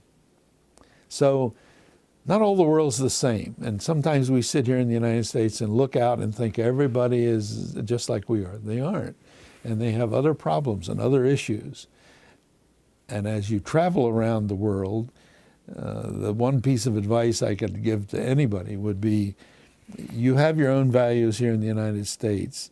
Respect others' values just as you respect your own, and don't push them on somebody else. If they want them, they'll ask. Because when you push them, you are the ugly American, and you don't want to be that. if you're going to do business with those people. Along the way, I guess it's worthwhile to mention a couple of other experiences that might be of value to someone. In Chicago, when I worked at International Harvester, I used to commute to the office on the Northwestern Railroad, and got on the train one day and sat out next to a guy who I knew worked at International. I wasn't that familiar with him, and we introduced ourselves to each other, and he was the new corporate VP of marketing, which I thought was a good step forward. And I got acquainted with him a little bit, and he was, in his new position, he was working with the farm equipment division, so I didn't run into him very much. And one day, after we kept riding the train back and forth, and coincidentally sat down with each other, he indicated to me, he says, you know, I'm having a terrible problem selling my idea to this other division. And I said, why don't you explain it to me, and maybe I can tell you how to do that. And when he explained it to me, it sounded so good, I wanted to try it. And so I asked him to help me. And he did. And it was through his ideas that we were able to help make the truck group as profitable as it was, because he gave us a different way to segment the markets into profit boxes rather than share. This individual was Dr. Henry Claycamp. And Henry had a very extensive background as a professor at MIT, Stanford, and Purdue. So he really had credentials, and he knew the real world, and became a source of ideas and probably a tremendous resource, is the best way I could put it, for just dealing with problems and issues. We became very close friends from that ride on the train, but I think you have to realize that sometimes academia doesn't know how to maneuver in the corporate world as easily as they might in the university setting. But in this situation, he needed a little help. And so we went to work with him and learned that his ideas, which he had created himself in a program that he had developed, were very, very profitable. As I started to indicate, the company, or our division, had always been very strong in school buses. We had well over 50% of the market. But as I learned when I got to the sufficient level to understand, we lost money on all the school buses. And you might wonder, how could you do that? But they are bid-type businesses, and you are bidding against the other guy. And if your objective is to maintain market share, the price becomes relatively insignificant. And unfortunately, if you go to the factory and watch how the trucks are built, you'll see that as the truck comes around on the production line, there is no body that goes on a school bus. In other words, we don't sell a cab and a hood. So while that happens, those guys just stand there while the bus slowly goes by. It's a loss. You're paying for the labor, but nothing happens. In Henry's equation, he was able to show us that if we sold more dump trucks, we made more money. If we sold more of this, more of that. And he began to focus our advertising, our promotion, and all of our sales effort into those profitable boxes, a matrix type of approach that really became the salvation of our business. Obviously, with newfound respect for Henry, I dragged him along wherever I went, and he was extremely helpful to me at Uniroyal in being able to pinpoint the opportunities and the ways that we were able to come up with the profits. And then most importantly, when we started AGCO, to help us organize our marketing management program that I mentioned to you earlier, where marketing is the control unit. And he sat on our board for a number of years and is, in my own personal relationships, probably more important in how I turned out than most people. He has been a lifelong friend for 30-some years, and as such, I think you cannot say enough for having a mentor like that. A few other pieces I'd like to just let you know. As you can remember, one of my lucky points in life was the fall of the Berlin Wall. And one of my objectives in life was to thank Mr. Gorbachev. And I got to do that. I met him through the bank. The Dutch bank got him so that I could speak to him. And I've become very good friends with Mr. Gorbachev and met him on several occasions. And I did thank him on behalf of the world. And then me too. Because without his intervention in the political arena for what he did, we would have never had our opportunity, perhaps. The one other thing that I would mention to you is the situation that happened to me at one of the farm shows. A young reporter came up to me and introduced himself. Want to get a story? Would I comment? Certainly. And he said, you know, one of the things I've observed in studying your career is you've been extremely lucky. How did you manage that? And at first I was a little taken back because I never really appreciated that luck was the only thing that was going for me. And finally I said, well, I'm going to tell you something and I hope you get it. And that is, this may be the luckiest moment in your life, right now. But if you don't do something with what I tell you, it won't matter. You won't even remember it. It won't be the right time at the right place because nothing will have taken place. So it takes action on the part of the individual to make it the right time at the right place. And he stood there looking at me and he said, do you really believe that? And I said, yeah, I really believe that. And he said, well, I hope you're right. And off he went. I thought about it often, that people just look at others and say, well, they were lucky, they hit this or hit that. But it isn't really just the luck. You know, if I weren't at Deutz Alles and the wall went down, nothing would have happened. But I moved because somebody gave me an opportunity to buy that business. Yes, we'll do it. And so I think you have to be an activist with your career and not expect it to take care of itself. You have to give it direction, you have to give it focus, and then commitment. And live by the rules. If you deviate and you get off course, everybody knows it. It's not a secret. Now, there are other stories I could go into, but I would only suggest that a great deal of intelligence in business comes from watching your competition, not in an obsessive way or just to laugh at them if they make a mistake, but granted, what they do right and what they do wrong, and assess it. I'll give you a couple of examples. Along the way in the divestiture of companies, when International Harvester sold its farm equipment division to Case Company. It became Case IH. The chairman at that time had figured it all out, the market share of Case and the market share of IH, and he was bigger than John Deere. No ifs, ands, or buts. He had it. And then he made a fatal mistake. He bought the companies and said, you know, we have too many dealers. Let's get rid of half of them. And he closed half of the dealerships. And 1 and 1 didn't make 2, 1 and 1 made 1 1/4. He never made it.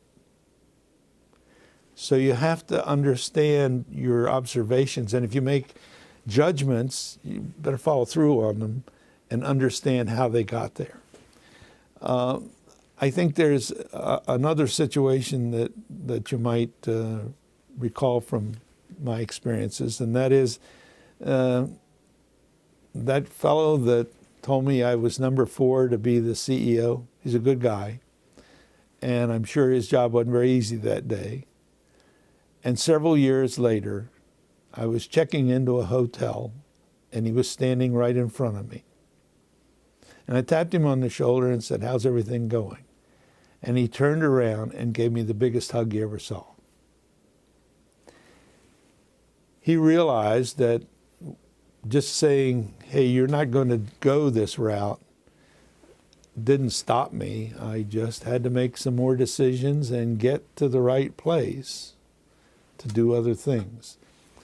I've had many people say, don't you wish you had stayed at IH?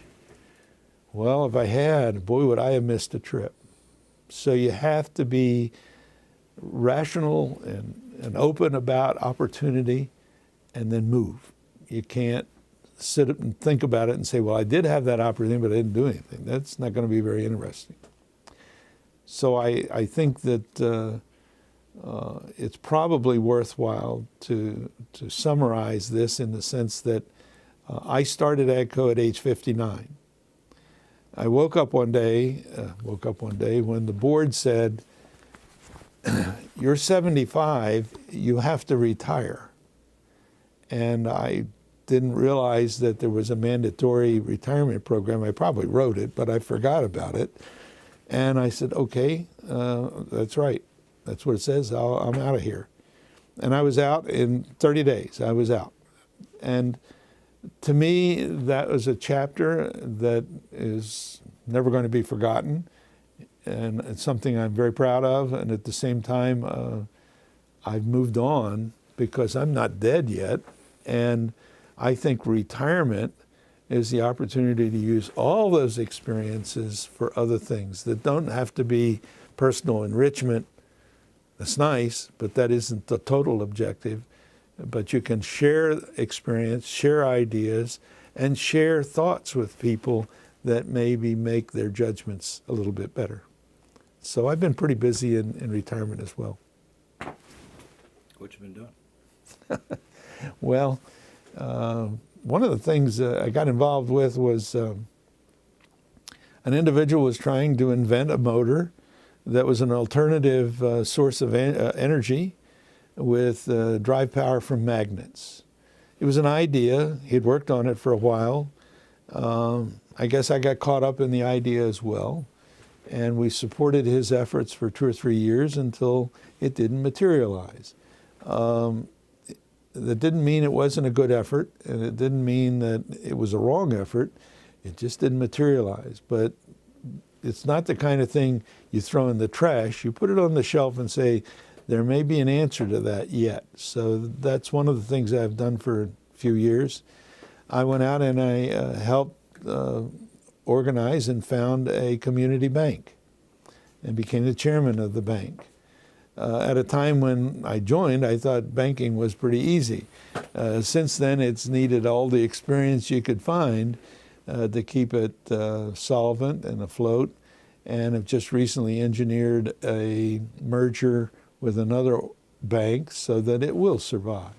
And sometimes you do have to take detours and change direction, but never lose sight of the objective and make sure you're in control of your own destiny and not it's in somebody else's hands. The third thing is I'm a director of the National Museum of Patriotism, and it's something I have a warm feeling for in the sense that I think it's a facility that has the ability to educate the public and most importantly children on the heritage we have of patriotism. It's not something that's just passed down automatically, but through the museum it becomes a venue that adults and children alike can remember and learn about what made this country great, which causes me to reflect on another item. Every time I flew back home from overseas, and I did a lot of travel, and I'd pinch myself to say, my gosh, how did we ever do this? And I always remembered, never, never could this happen anywhere in the world but the United States. Could you create an AGCO? And that's even more true today than it was when I was making those trips. And the fact that you can, just a guy from Kansas can get to this point and be a part of that is something that is so unique in the world. You have to go see it to believe it, but it's true. And you better protect what we got so that the kids after us have that same opportunity. I'm also reasonably active in Another area, I'm a chairman of the Manufacturing Institute, which is a subgroup of the National Association of Manufacturers out of Washington. And we provide educational and educational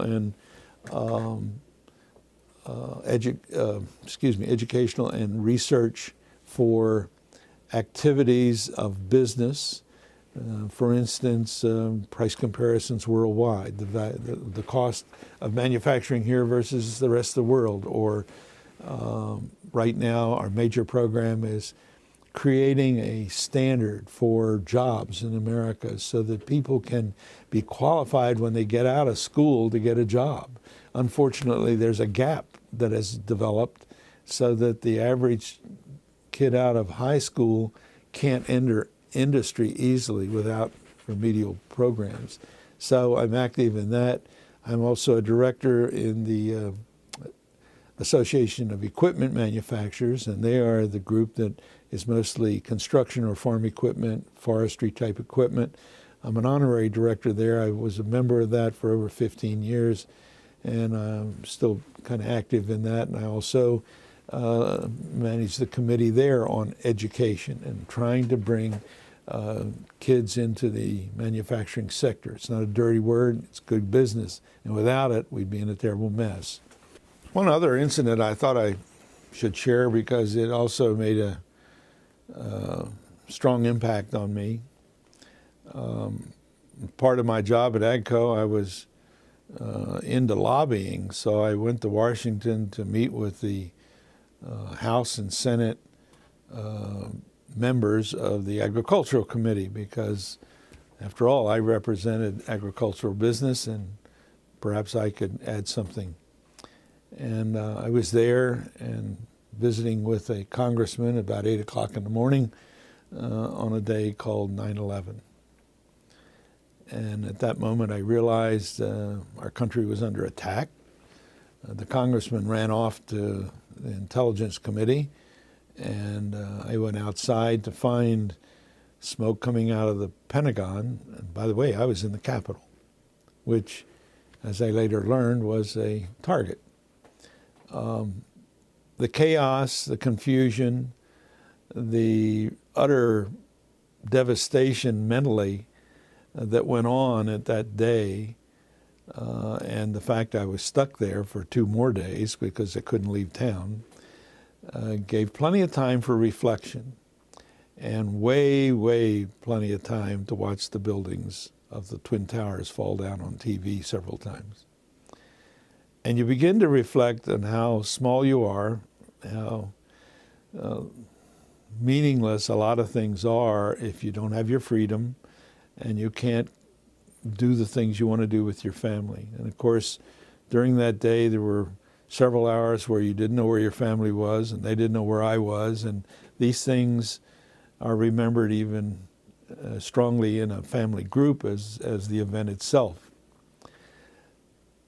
As I reflect on that, and it certainly is something that at the time makes you very angry, makes you very mad, but it really also forces an action on the part of everybody that even knows it existed, to take more respect for this country and the freedoms that we have.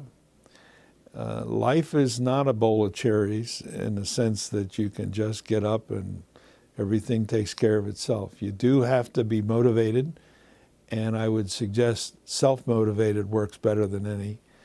And as such, take yourself, whether it's through school or through industry, with always seeking a new challenge. There's one more to get. There's one more to beat. And every time you get one, stick it in your hip pocket. It'll carry you through the next one.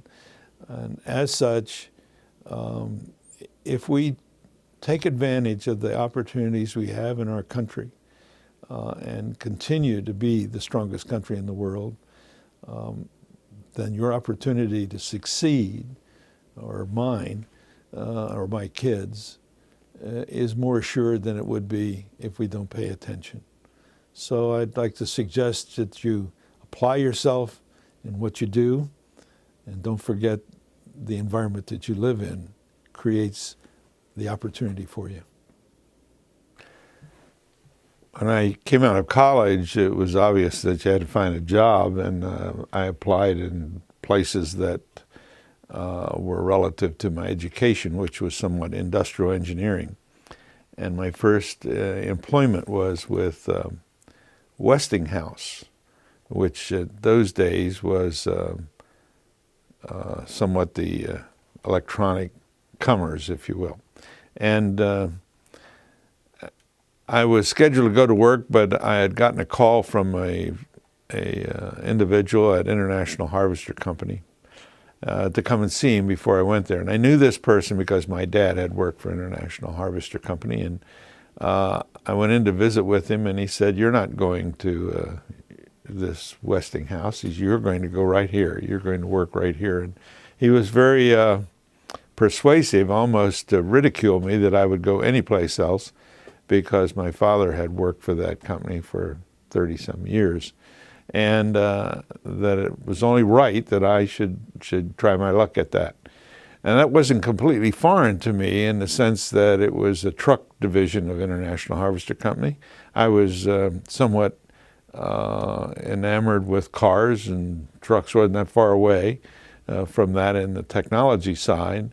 So I thought, well, I could give it a shot and see what happens. And they had a management training program that allowed me to matriculate, if you will, through everything from getting coffee, working in the grease pit and the parts distribution area, into retail sales, knocking on doors, and sales promotion, and so forth. So I really got a broad education as to the fundamentals of a retail business.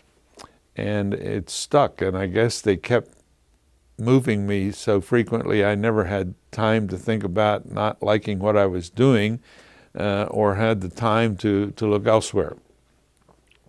I think that it was important for me to recognize the ethics of a major corporation, in the sense that I'd always grown up with pretty good training. My father was a wonderful role model, and he had very definite rules and regulations about how to handle yourself and with other people and with yourself.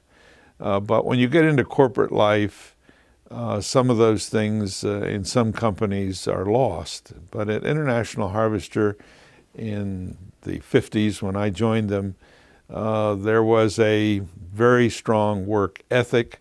The company was considered a blue chip type company. It was one of the Dow average stocks. It had been around for 100 years or more, and grew up out of the Midwest, out of the farm, and as such had a very good, strong, fundamental ethic, if you will. The things I learned going along with that on the basis of what was right, what was maybe could be reflected in a story that I frequently shared with other people that I hired. And that was, if you had the authority, you could give away $100,000, but if you misplaced a penny, you'd be fired. And that was the way the company operated, at least to set you straight and in your relations within the company and with its customers and suppliers. So I really learned something stronger than I knew until I left. And then I really appreciated it much more as I saw how other corporations were. After I realized that my future was not at International Harvester Company in the long run, being number 4 for promotion to the CEO job, I was interested in where I could go. And I realized that I had some capabilities that might be valuable in other industries. Sometimes you never know where the opportunities come from. And almost simultaneous with this situation of learning my future plans at IH, I received a call from the chief operating officer I should say the prior chief operating officer at International, who had been terminated, and a gentleman who really worked me over when I was there, and I would not even have considered him as being interested in my fate or future. And he didn't know that I was being passed over, but he called and said, if you want another position, you have good potential, and I have a place that would like to talk to you. And I said, sure, what is it right then? Because I knew I was moving on. And he said, well, it's Uniroyal Tire Company, which I had no idea about before that. And so I went to Uniroyal, took the interviews and so forth, and they were looking for a very unique situation. Their stock had fallen dramatically over the years because of an unfunded pension within the corporation. And as such, they were, I think, the number 1 or number 2 unfunded pension in the United States. The stock was, it didn't move. It didn't matter what we did because we had that huge liability. And I was asked in my being hired that I take that as one of my number 1 objectives was to try to pay down the unfunded pension. Little did I know at that moment that the unfunded pension was the whole corporation, and I only had one division, but they had placed the entire liability in the tire group. And so I was able to influence my employment contract to some degree so that I could cover some of the unknowns, because when you move like that, there are going to be unknowns. The basic business was designing tires, manufacturing tires, and distributing tires. And that's for cars, trucks, and at that time, farm equipment tires as well. It was an industry I knew very little about other than having to replace them on my own cars over the years. But I think it's important to share with you something that caught me. These are just a couple of points with Uniroyal. I can remember going to the design center where they designed treads on tires and talking to the engineer that did the design work. There was a whole row of maybe 25 or 30 tires with different tread designs. I had no idea there were so many tread designs. And it was difficult for me to really, without some education, understand why they were different and why one was better than the other. But I was asking the engineer, and he was trying to explain it to me quickly, and of course that wasn't adequate. But finally he said, now look at that tire. And I looked at it, and he says, isn't that sexy? And I looked at it for quite a while, trying to figure out why that design was sexy. I never could figure it out, and I didn't want to ask the question. But I did learn a lot that most people, as consumers of tires, don't know about the qualities of a tire, and the fact that most of the automobile companies build the car around the tire. They build the car, and then they tell the tire company, design a tire that will work on this car. And so you get the car when it's almost ready for production, and you have to create a tire that will get it with the miles per gallon limits that it should have, the cornering, the braking, high speed, all of those factors that go into tire performance after the car is built. And if you qualify with those manufacturers, then they adopt your tire, and it's the standard tire when the car is announced. As a suggestion to anybody that's watching, if you got a new car and it had a certain brand tire on it when you got it, put the same brand back, because that was built for that car. The others might fit in size, but not in performance. Just a sidelight. But we learned that we sold both to the manufacturer and, of course, retail throughout the United States, Mexico, and in some cases Canada and Europe. I went to work on trying to increase the sales activity, and the only way to do that in huge volume was with the OEMs, or original equipment manufacturers, like General Motors, Ford, Chrysler, and so forth, and to go into them and try to get more business. I did that, and I think it's worthwhile that you might like this little vignette, and that was that I decided that we needed so many tires to help bring down that unfunded pension that I had to go to the biggest, and I went to General Motors and met with the chairman at that time. He was somewhat of a difficult person who didn't want to see somebody selling tires. Nevertheless, he did give me the courtesy of a visit, and I told him my problem, and that was that if we didn't pay off this unfunded pension, we might not be around. We were having our own difficulties, and I needed more tires to be sold, and he was the largest buyer. Please, would you buy some more tires? And he heard me with some sympathy, but generally speaking, it was my problem, not his. And we visited a while about it. And finally, he asked me, do you know anything about a paperless society of doing business? And I told him, at that point, this is about 1980, 81, 82, I told him I didn't know anything about that as such in business yet. And he said, well, I've been reading about it. And he said, you know, if you could do that, I probably could buy some more tires. And I said, then we'll do it. How many more tires will you buy? And we negotiated a rather sizable number, as a matter of fact. And it was the amount, along with some other efforts, that actually helped us achieve paying down the unfunded pension, which we did do. The paperless society, by the way, is somewhat more commonplace today in the sense that you could order over the line, over the internet or communication systems. You could bill the same way, and you could transfer funds the same way without creating any paper. And I went back to our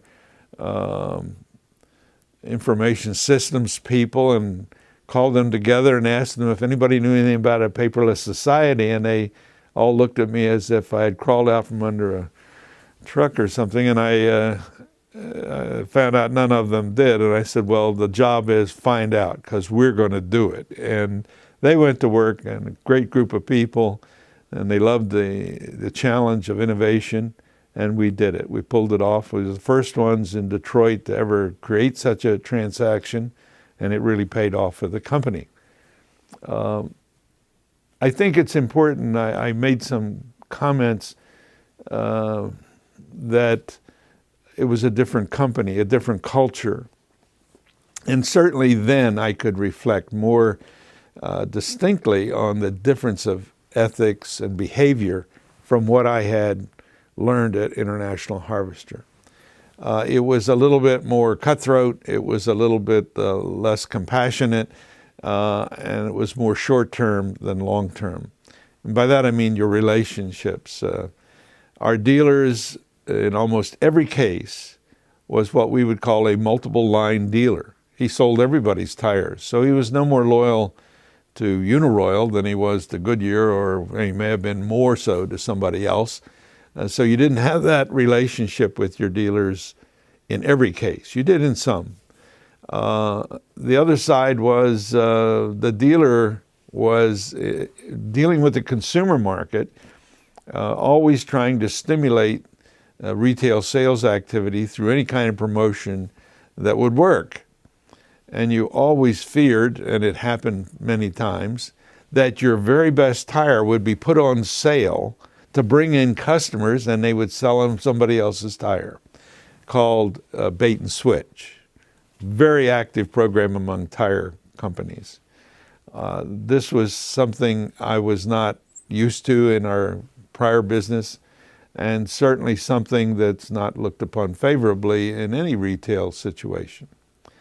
I think that the management of the company, of Uniroyal, although I don't want to get into all the details, reflected that kind of style or if we want to call it culture or ethics, we can, but it was not a situation that I was very comfortable in. And so as they went forward, they came to a point where the unfunded pension had been reduced to the point where the stock began to move and started to grow. And as such, we became a takeover target by Mr. Carl Icahn, who was very, very active in the acquisition business. In many respects, he got paid off with what we call green mail, to go away and leave the company alone. In other situations, he actually did take over companies, liquidate them, and walk away with a great deal of money. He was considered somewhat of a pirate, and our company became his target. The activities that went on after that as to how to deal with him and how to continue to manage the business are a story in themselves. That I was not on the board, so I didn't have the opportunity to understand their deliberations. But shortly we held a meeting, and it was decided that we would buy the company ourselves. In other words, we'd do a management buyout. I personally could not get the calculations to prove that was a good transaction. And I continued to try to do my homework to figure out how that would work out. And this was in the day of selling junk bonds. Today it's not referred to that the same tone, but same difference. And we also were introduced to some of the buyouts companies, speculators that led these kind of things. So the company went to the shareholders and bought the company at a very attractive price. They had to borrow all the money from an investment group and then turn around a year or so later, or not even a year or so, a year later, within a year, and liquidate the company. They could buy it, just to give you an idea of the magnitude, they could buy it from the shareholder who was really disgusted with the stock, which hadn't moved over all these years, at, we'll say, $20 a share, and these are just estimates, I don't know the exact figures, and turned around within a year, liquidated the company at well over $30, almost $40 a share. It was worth more than was on the books, and it was worth more than the shareholders gave it credit for. And the people that walked away with the money, the investment group, the management, top management, executive management, and I left before that happened. I did not want to be a part of that transaction. I guess you could say it's ethics, but it's also the fact that it's a lot easier to sleep at night when you don't have things hanging over your head that in effect may reflect upon your performance for somebody else. And when you work in a corporation, you're working for the shareholder. He's your boss. And if you don't respect him and take care of his value in giving you money to work with, then you shouldn't be there. So I left the company before, it was after they decided to do a buyout, but before it was completed. It was also possible because I had written a clause in my employment contract that allowed me to leave.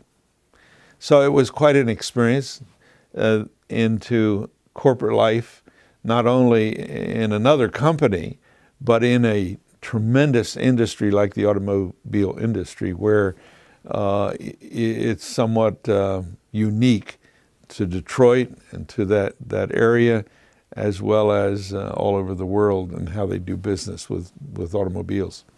So I enjoyed the experience, and I think it's important at this point to make a very important notation. Wherever you go, whatever you do, you learn, you have experiences, and if you don't pay attention and keep those experiences in your pocket, you never know when you might need them again. They're extremely valuable. And I bring that out because the big thing I learned at Uniroyal was the dealer selling all these different brands of tires. I guess I didn't tell you that Uniroyal made a lot of different brands of tires.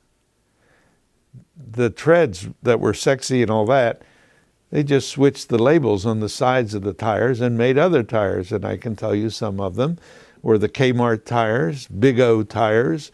There's a whole mess of them that could be made by just putting a different nameplate on the side of the tire when it's cooked, if you will. So I learned about how to do that down the same production line. But more than that, I learned how it could be done in the retail market. How could the dealer sell a Goodyear and a Uniroyal? Well, there was a method, and it didn't have to be bait and switch, but it could be a good marketing technique. And I used it later in the development of AGCO. When I was hired by Deutz Alice, I don't know if I made it clear or not before, but I did call two very good friends and asked them to come and help me with a situation. I should take a second to let you know who they are and why I called on them. The first guy was a fellow named John Shimeda.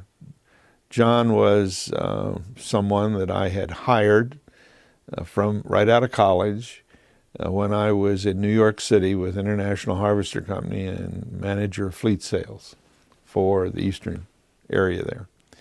And John was an automotive engineer, graduate of Western Michigan University, a young man that had a very unusual youth, if you will, loved cars. He could probably take them apart and put them together with his eyes shut. He didn't participate in sports when he was a kid. He worked for his father, who was a contractor and also operated a number of low-income housing apartments. And I learned that John was the type of young man who did what his dad told him when he told him, and he made John in charge of those low-income apartments. Not so much collecting the rent or anything like that, but to keep them running. And it was not unlikely that in the middle of the night, he would have to roll out of bed. That's when he was a very young person, still in college, and go to these apartments and fix the furnace so it would keep warm and keep working. I asked him, I said, how did you know what to do? And he said, I couldn't go home till I got it to fix, so I learned how to do that. Now, his dad was the type of person who gave him things to play with that most kids never would ever get. He would give him an old engine. John would get the engine to run and then test it without oil to see what would happen, and it would blow up, and he understood. Or he would test it in other ways to see what would happen. He built his own racing cars. He was a master at boats. He was a technical genius in reality with his hands and his mind. He was not a bookworm, he was a doer. I enjoyed him so much when I hired him, and he was able to go out and sell trucks as an engineer, not as a salesman, but on the performance of the vehicle and the technology that was in it, which was something it just rolled off of him. He was so effective. We increased our market share so dramatically in big cement mixers and dump trucks because he really knew what he was doing. And the typical salesman we had in New York was more into the smaller trucks and didn't even understand the big ones. But John made a big difference. And even though I moved on, pretty soon he moved on. And I had nothing to do with his advancement in the company. And he finally went to Fort Wayne, our engineering facility. He developed quite a reputation and was eventually given the responsibility to bring on a new product for the company. The lead product we had as an over-the-highway tractor to pull the big trailers. John did a magnificent job at that. And when the trucks were introduced, he was really given a lot of credit for all the things he had contributed to managing that process, which took almost 2 years in his area. Subsequent to that, riding down the road and seeing one of them pulled over on the side of the road with the hood up, or being looked at, he made me stop, got out, went back and fixed the truck because he knew every part of it. He was the kind of guy who just was a technical genius, and I could go on and on about him for hours. He got me into many things, taught me many things, but he was also a product of the work ethic at International Harvester. And when I went to Uniroyal, he was the first person I called and said, "John, if you're unhappy, I'd love to have you." And he came right away. There were a few others that did that, quite a few, that came and joined me at Uniroyal.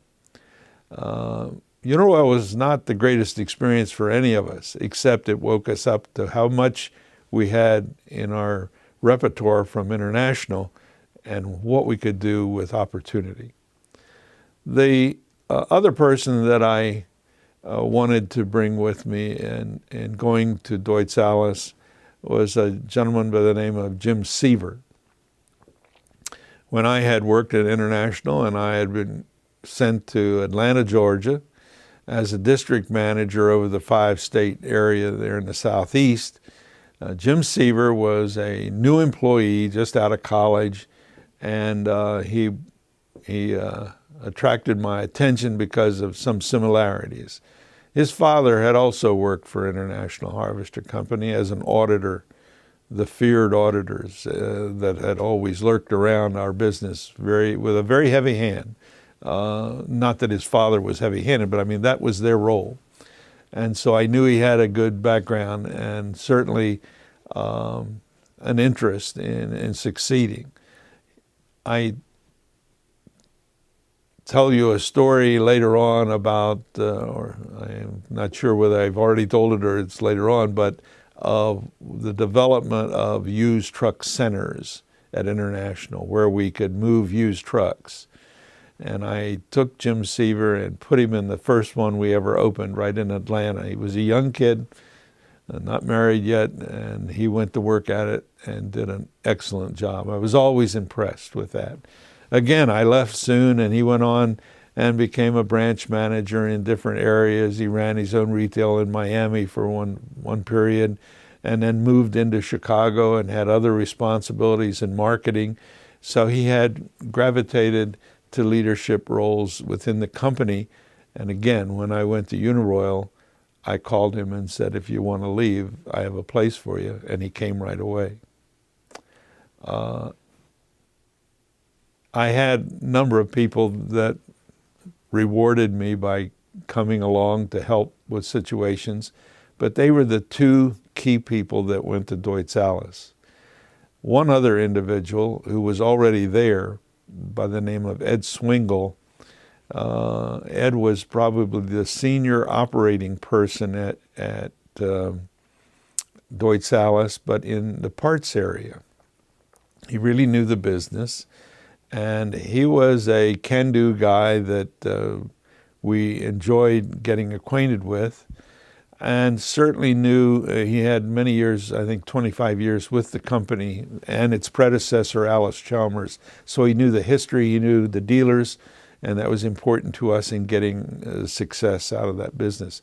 So with that team, we began our process. And when we were given the opportunity to buy the company, I called them together and said, okay. They were all younger than I was, and by 15 years. And I said, what do you want to do? You got a chance to buy this and we'll do it, or we just keep working and somebody else will buy it probably. And all of them, we visited about it, but we were kind of given to the thought at the time we had that offer that we could make it work. If you'll remember, we were about October of the year 89 when that offer came to us, and we'd been at it for 10 months trying to straighten out the company. So, and they came right away, by the way, in the beginning, back when I went there.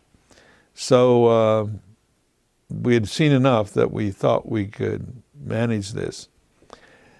I know that in many situations, and I hope you don't misunderstand this, Harvard Business School would probably suggest that you hire 3 consultants and a team of auditors and accountants and planners and everything else. But we didn't have the money to do that, so we didn't have to get involved with that situation. And we elected to use our fundamental knowledge of what was it that we would have to do to be successful on one hand, and if that didn't work, how do we get out of this thing? What's the exit? Well, as we studied the business, the exit was better than the plan. We were in the parts business. We sold parts for products that had been produced for 100 years. The average age of a combine at that time was 20 years old. The average age of a tractor was 13 years old. These things just absorb parts like you couldn't believe. And in these kinds of businesses, the margin on parts is far greater than the margin on a new product. And the cost to sell them is far less. So the parts business is where you really make your money. And that was our exit, that if we couldn't sell new products, we could just be a parts house for all this population. It might only last 10 years, it might last 8 years, but we would get our investment out of it, we'd make a little money, and we could go on to something else. That was the exit. And we figured the exit out before we figured the plan out. So we didn't have to worry about failure, if there is such a thing. I think a lot of people go into business and never discuss the fact it might not work. So we had done that first. The next thing was to figure out, well, how do we make this thing work? And what could we do to make that happen? How could we lead that? And we realized that there is a fundamental in our business. You can take any industry you wish, and there are certain 1 or 2 items that are fundamental to its success. And by example, you will understand that we looked at farm income. If the farmer didn't have any income, he didn't buy anything. Pretty simple. But if he had income, there were reasons he would buy. He got tax credits, and he could depreciate faster and put more money in his pocket if he made money. If he didn't make money, he could run it another year. That's why, at the time we got into the business, the average age of products was so old. It had not been a good time to buy for quite a period. But there was pent-up demand to replace those old products. So we felt that the secret here is, what's the farm income going to be? Now, that's anybody's guess. The commodity guys spend every year trying to figure that out. But we went back and began to put together what we knew, what was right in front of us. We didn't have to research with great detail. And we had gone through a period of where we couldn't ship wheat, and now that was released. We could now ship wheat. There's going to be more wheat produced. Corn was beginning to look pretty good. We had had a couple of years of bad weather. That's not going to continue. Evolution of time is you're going to get good weather for a while, and so forth and so on. And what were the demographics of the farm? What was happening on the farm? And that probably was one of the key factors. We recognized that the kids didn't want to be farmers. They didn't want to get off the farm. We're going to the big city. We're going to get a big job. And we're going to do other things. And mom and pop were left with the farm, and maybe one of the kids, or even in many cases, had to hire what we called a sharecropper or somebody to work the farm. At the same time, equipment was getting bigger and bigger and bigger. It could do more with less people. Farming was becoming less labor intensive and more mechanized. And certainly in the United States, better than any place in the world, we were far more mechanized and we could really produce agricultural products. Seemed like life was going to be a little better going forward. So even though 1989 was a period of time, not depression, but recession, where banking was almost out of business, they wouldn't lend money, things were really kind of tight. We concluded we were at the bottom of the cycle, and if we could get a run and start, we might ride this wave of recovery. That's all we had to do. And we'll just sell these tractors. We're going to buy them from somebody else. We're not going to make them. And if the business gets slow, we stop buying, so we're not exposed. It all looked rather low risk. And so we made the decision, plus the fact, I would have to say, the four of us were universally energetic about doing something, and we thought we could do it. None of us felt that failure was even remotely possible, but had to be prepared. And so we made the decision to buy. We made the parent an offer at an average of about 42 cents on the dollar for their assets, and we would own the company. And you have to remember that we only had one manufacturing plant in the United States. It was in Independence, Missouri, and they made combines. The rest of the products, the tractors, were coming in from Germany, where the parent company was, and we bought some from other manufacturers in the United States. So we really didn't have, it wasn't a very big company, and we're only doing about $200 million in sales. Nevertheless, the intensity of buying them was that we hadn't made any money, and how could we buy the company? We didn't have any money. And the four of us together were not in a position to really go out and spend big money to buy this company.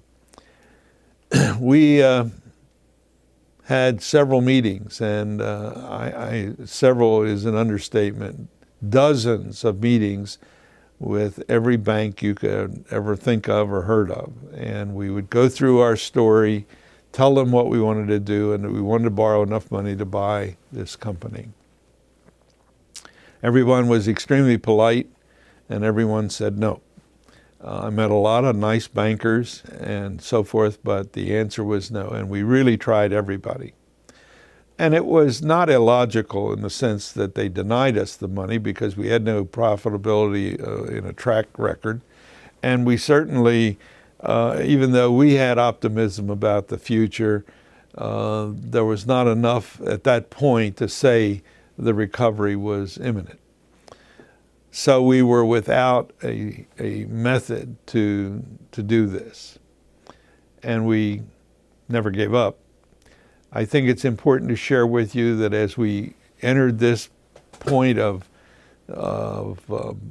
trying to purchase the company, and we'd made our offer, and they had accepted the offer if we could find the money, we hired an individual by the name of George Hand. George worked here in Atlanta with investment groups, and he was also involved with some speculative organizations in investments. And I called him and asked him if he would come and see our proposal and see if he thought it had merit. And he came, he looked at it, and I have to tell you that when I look back on what we put in a little loose leaf book, it's pretty embarrassing today because it was pretty crude, but it was fundamental, basic 1, 2, 3. And he looked at it and he said, I think you can do this, but you'll probably lose the deal 12 times before you get it. Can you stay the course? We didn't have anything else to lose. We were employed by the company. We were busy. So we said, sure, we can do that. But it was very discouraging because we couldn't find the money. The parent was hitting us up every week for when are you going to come to the party, when is it going to close, when are you going to have the money? And they were anxious that if we couldn't buy it, to find somebody else. And one day, I don't know how you come up with these things, but you sit around trying to find the solutions to a given problem, whatever it is. And I've often said most of my ideas about how to do something occur in the shower. And then I can't wait to get to work to see if somebody else will agree with me. But I got an idea one morning that we had all these receivables, that is the products that we had sold to dealers. They owed us for those products when they sold them. And why couldn't we factor those? In other words, sell the receivables to a finance company, take the cash for them. And I brought that to George Hand's attention, and he said, I know just who to call. And with that, he called Whirlpool,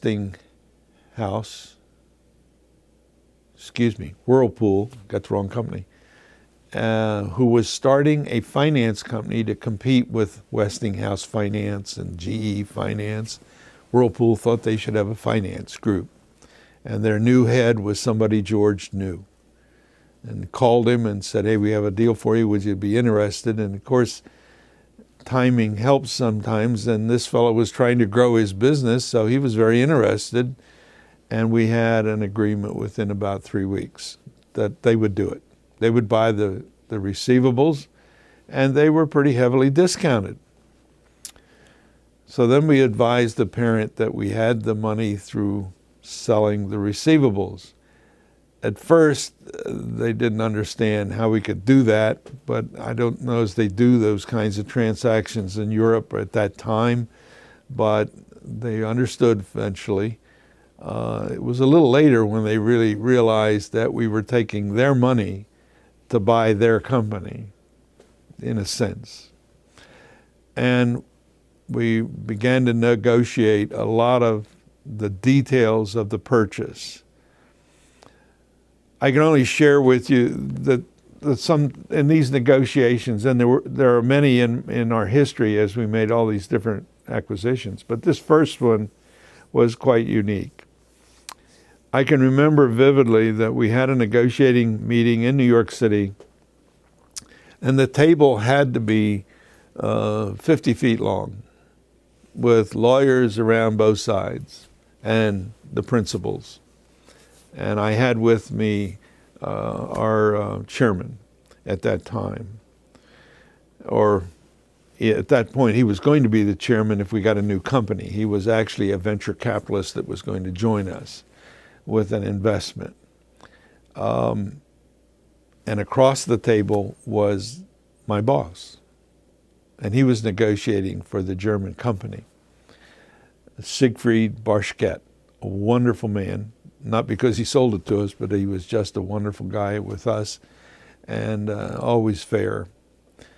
And we began to negotiate the fine points of the contract. There's always more meat in the fine points than the price. The price is one thing. And we began to negotiate all kinds of things that lawyers got all excited about, and the meeting would come to a halt, and Siegfried and I'd go off in the corner, and he finally told me, he said, Bob, will this be over? I have a 5 o'clock plane. I have to get to Germany, and I have to meet with the board there tomorrow and tell them about the deal. Well, it was about like saying, we'll agree because I've got to go on this plane, and that was kind of jeopardized his negotiating position a little bit, and we made some very unusual demands, but rightful demands, that if we made a lot of profit, because we had bought on a discount basis, there were taxes involved.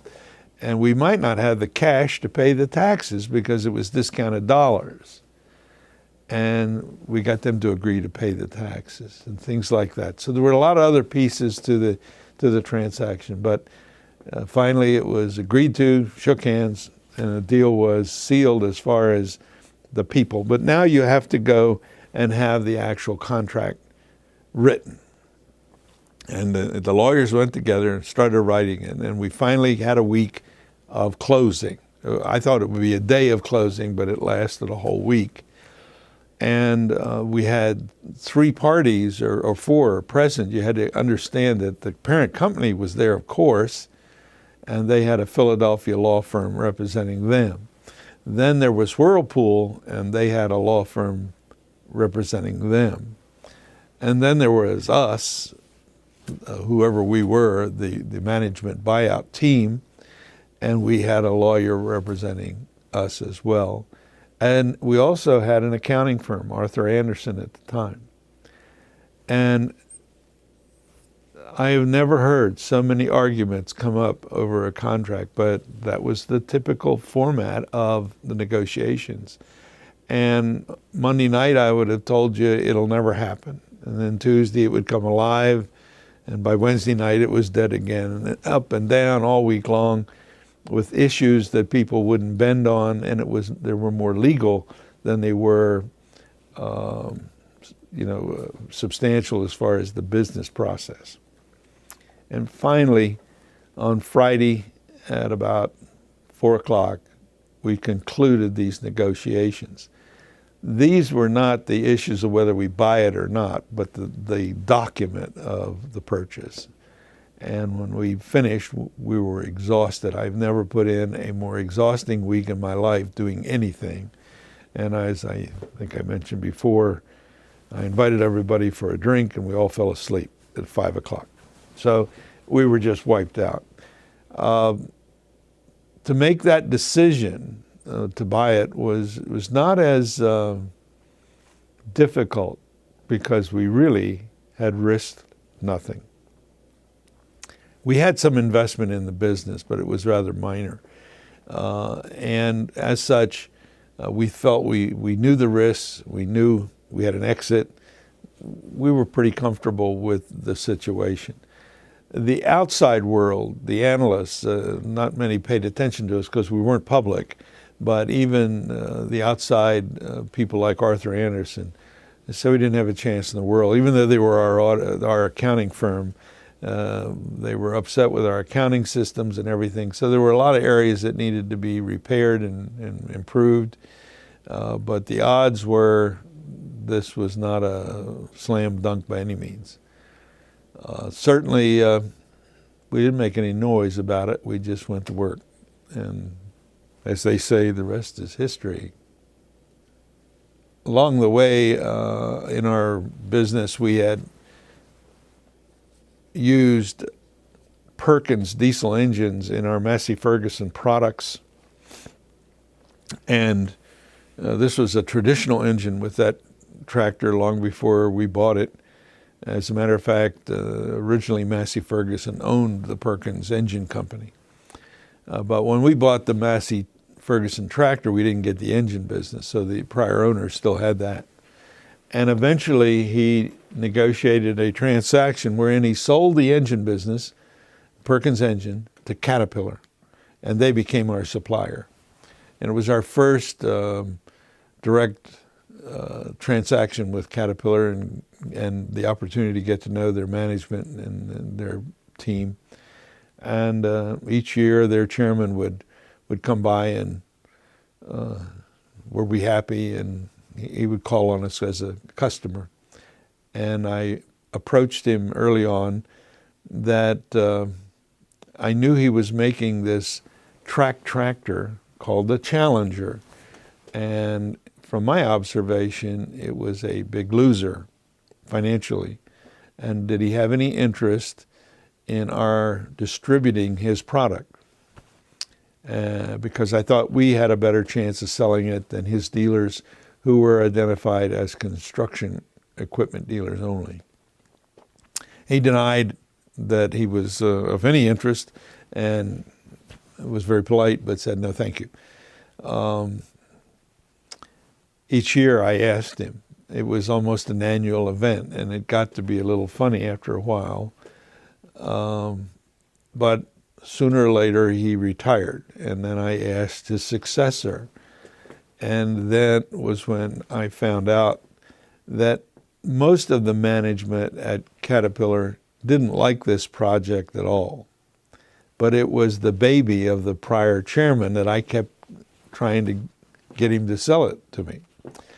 And so when I asked his successor, he said, "Are you really serious? Would you take the whole thing?"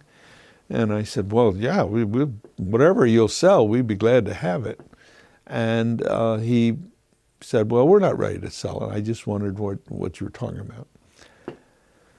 Now, you might say, well, why did we want that? Well, first of all, this product was really unique. It is the largest tractor in the world. It's 500 horsepower with crawler tracks. It will pull anything that was designed that you could pull. It was the biggest tractor that you could imagine. And farms were getting bigger. In other words, with every pass, the more you could do, and you got to go back to the days when they had 2 plows, and all you could do was 2 furrows. But now you could haul 12 plows, and you could do 12 furrows, 1 tractor. And so the more horsepower that you could pull, more wider equipment, you could do more per pass, get more done per hour, etc. So efficiency would go up, and size was going to be a factor in the future. I kept trying on that basis. And one day, I also had a couple other ideas, but one day he called and said, "Are you serious? Do you still want that thing?" And it was in November of 2001. And I said, "Yeah, we're still interested." And he says, "Okay, you got 30 days, put the whole deal together, and if we like it, you can have it. You got to buy the factory, you got to take the tractor, you got to take the engineering, you got to take everything." So I didn't know much about it other than I knew the product. And so we quickly put together we had a team that went through these acquisitions, so we knew what we were looking for. But they've sent their team down, and we negotiated buying this. Little did I know that the product they had for some 15 years had really been totally redesigned. They had a whole new model ready to announce, and I didn't know that. It cost them $200 million to design this new model. And here it was ready to go, and that was in the deal too. We could have that, and the factory and so forth. So I made him an offer, and he said yes right away, if you can get it closed in 2 weeks or something like that. And we closed on December 21st, if I remember correctly. So we did it in about 30 days. He had to get it done before the year end. This business, we then learned, had probably lost them on average $80 million a year. It was a bomb. It never worked for them, and we had to analyze why not. We could have taken the product and just put it into our system, but we thought about it a while and started to evaluate this product.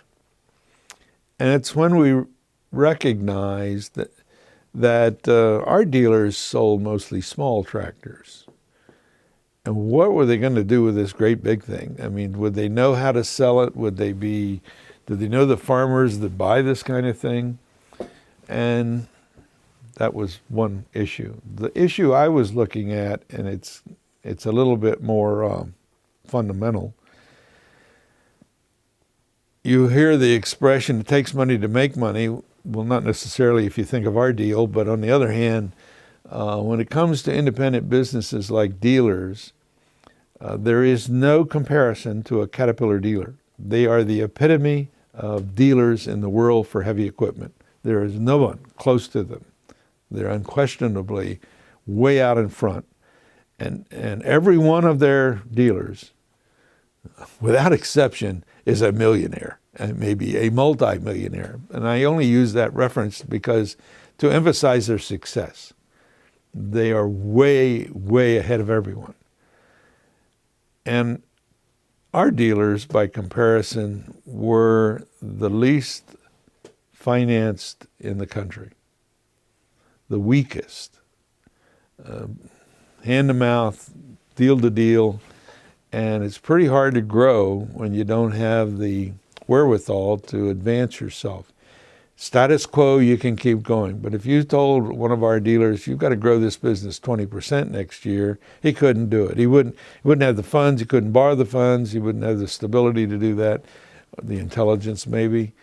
He just didn't have the wherewithal. He was a good old guy. Everybody loved him, but what are you trying to make out of me, you know? And it was something that I didn't believe was there for the long term. So my focus was, how could we get the Caterpillar dealers to be our dealer worldwide? And that was a big gamble. I mean, that was more than most people could even imagine. And I had talked to the Caterpillar guy in the negotiations, the president, group president that negotiated with us. Do you think that's possible? And he was very candid, and by the way, a very good friend, who said, Bob, they'll never sell anybody to come into their franchise system. That isn't going to happen. Well, in the transaction or the negotiations, as we ticked off the things we wanted them to do, there were things they wanted us to do. And uniquely, one of them was, you must continue to sell this product to our dealers.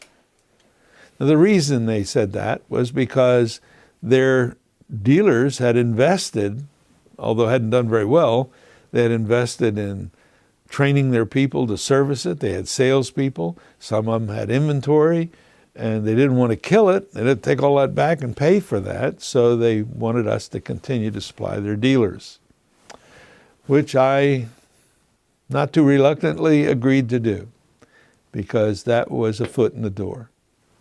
And with that under our belt on December 21st, December 2001, we immediately launched a very hasty program, and led by John Shimeda, who was the only person I know in the world that could have pulled it off, through the Christmas holidays and so forth, to take one of everything we had, every kind of piece of equipment that we had, whatever it was, paint it yellow, and call it Challenger, put the label Challenger on it. I didn't care what was underneath. I wanted the outside to look like a family of farm equipment. And we called for a meeting of Caterpillar dealers around January the 10th, 15th of the next year. And they worked like mad and got this going. And I called my negotiator friend at CAT and said, now we've invited all the dealers to come in and see the new model, the one that they hadn't even seen yet, that Caterpillar had designed. And do you think they'll come? And he said, well, they may not. You know, they're kind of lackadaisical about this product. And I said, well, we got to get them there. 164 dealers turned up. They only have 220 in the world. They came from all over the world. And he was dumbfounded. They didn't know what they were going to see. Now, to continue that story, you have to know that on January 2nd, John Shimeda was killed in an airplane crash with Ed Swingle. I lost two of my partners. And we sat around wondering whether we should go ahead with this thing or not, because it was the next week or so.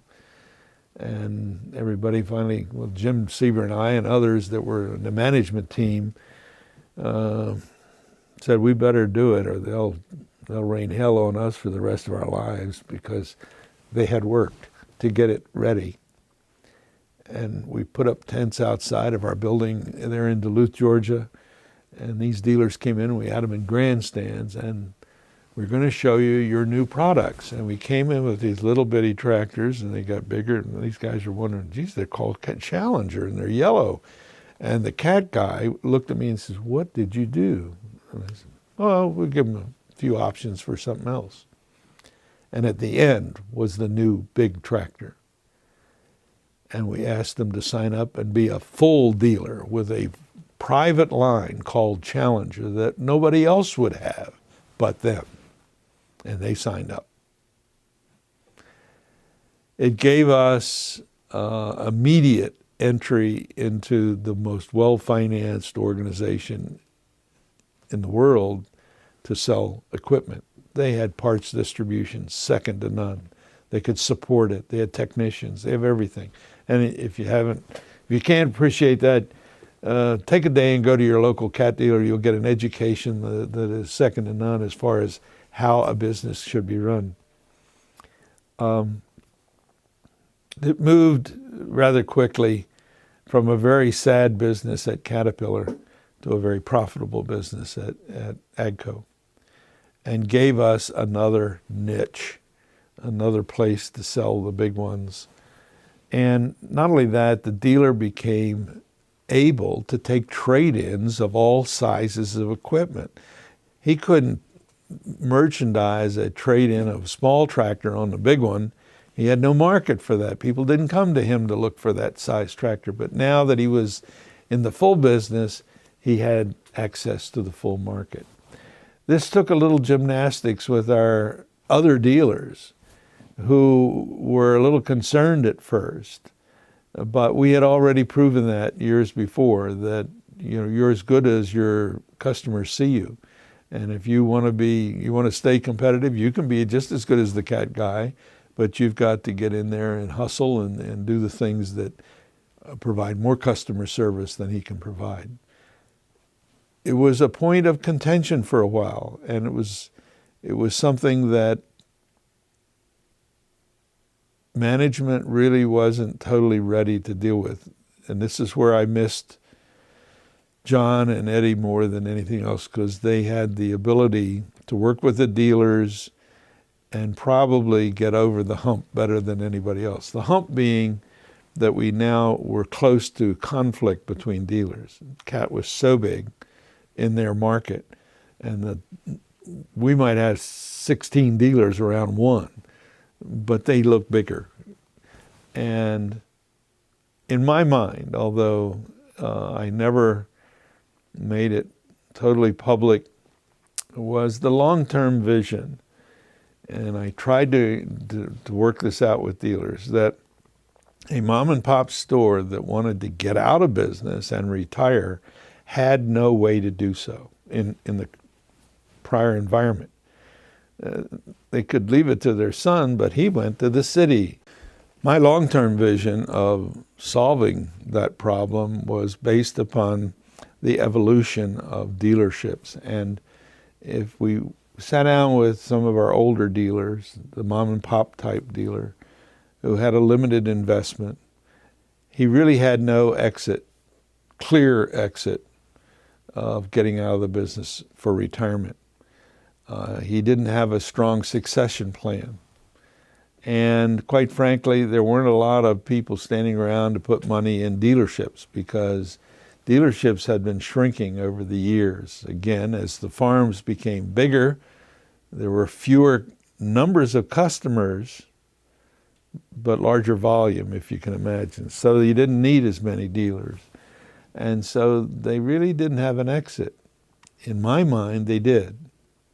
They could sell their business to the cat dealer and have satellite operations around the state, because most cat dealers, there's one in the whole state. You can't have farmers driving 300 and 400 miles to get to the dealer. So satellite operations would have solved that very nicely. And over a period of 15 years maybe, you would have a Caterpillar dealership distribution network, 20 years. Not everyone was with me on that one, but if I was there, that's what I'd still be doing. And as such, it's kind of grown to a point and stopped. They do quite a bit of volume with the Challenger products, and that brand is separate. And we began to specialize some of the componentry so that it was just in the Challenger or just in a Massey. So we began to differentiate more and more between the products so that they didn't compete so directly. And you also could alter the warranties and so forth so that your values stayed similar. You may have paid less for a Massey, but you didn't get what you got in the Challenger, things of that nature. And Challenger became the premium product. A very, very successful venture, and as well gave us entry overseas into some countries we didn't even know existed. And you have to recognize that in any of the stands, for instance, over in the Mideast, or Asia, I should say, there's a cat dealer in every country, and they're big, they're huge, and they started bringing in farm tractors. I had a dealer in Denver that I never will forget. He wanted a certain size tractor, and we had it of this new variety, but it had a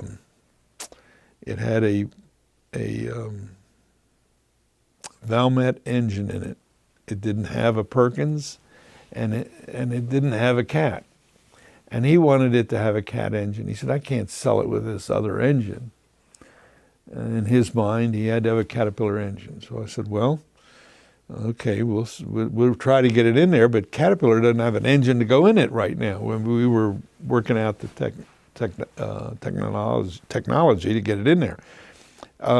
So he came back and he said, never mind. Send me these tractors with the Valmet engines. I'm going to lease them. And then when the lease is up, you'll have that other tractor ready. And in the meantime, I'm in the market. And they said, what are you going to do with them after the lease is over? Oh, don't worry about that. He said, I've got that handled. And I said, no. You better figure out what you're going to do with it, because they'll be sitting on your lot here and you won't be renting them. He says, now I'm going to send them to, believe it or not, I think it was Burma. And I said, I don't even think they use those tractors in Burma. He said, yeah, they use them. I'm the distributor in Burma. And you began to realize the strength that the Caterpillar distribution network had, because a lot of these dealers in the United States own distribution facilities overseas. A tremendous opportunity for long-term stability in distribution. And I can tell you without any, I know of what I speak, it began to scare John Deere, because they have pretty good distribution, but their big problem in construction equipment is Caterpillar. And they were worried where that would go. So it was a good venture, and it still is. And they're still in it. I think they make some pretty good profit out of it. And one of the things that we talked about was, that, and you did mention it in the interview, that finding out that you're only a couple of weeks away from 75 and you walk away from it. But there was that other and I sort of picked up on this. When you retire, other people come around and say, well, we want you to raise money and donate money, and that really wasn't what you wanted to get involved with. And I guess the question is, at that point in time, looking back over your workaday life, what did you, or what would you leave behind from that? And then looking the other way, looking to where you come since you've retired, what were the things of value for you, and what turned you on? Because when I think about that conversation, I can imagine guys coming up and saying, well, here, I want you to either put money in this tin cup, or here's another tin cup for you to walk around and have people throw money into. And that wasn't you, because I think you made the comment, if that's what you wanted to do, you would have done that earlier in your life. And so, does that make sense? I didn't get too many, back up. When I retired, it's not something that I had planned with great definition. I've always been a busy person, and so therefore I just figured I'd do something else, and I've never really been at a loss for things to do. And I wanted to participate in whatever was going to occur. I didn't want to just be on the sideline, as you say, just donating money and not have some role in trying to move the ball some direction.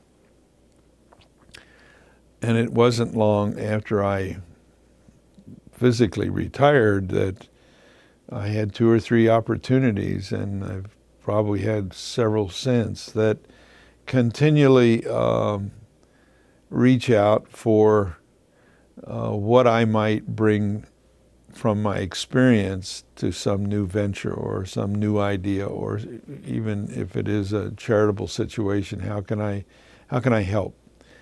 I don't see myself as a good fundraiser.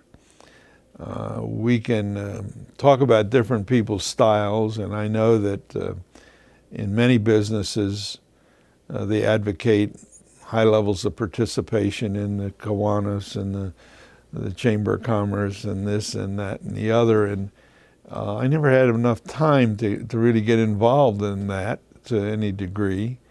I was active in my industry, and I was active in national manufacturing. Those are 2 areas, and I still am, where I think it's good work that's being done, and important work, and through my experience and maybe even a few accesses to my network, that I can help. And so those are the kinds of activities that really have turned me on.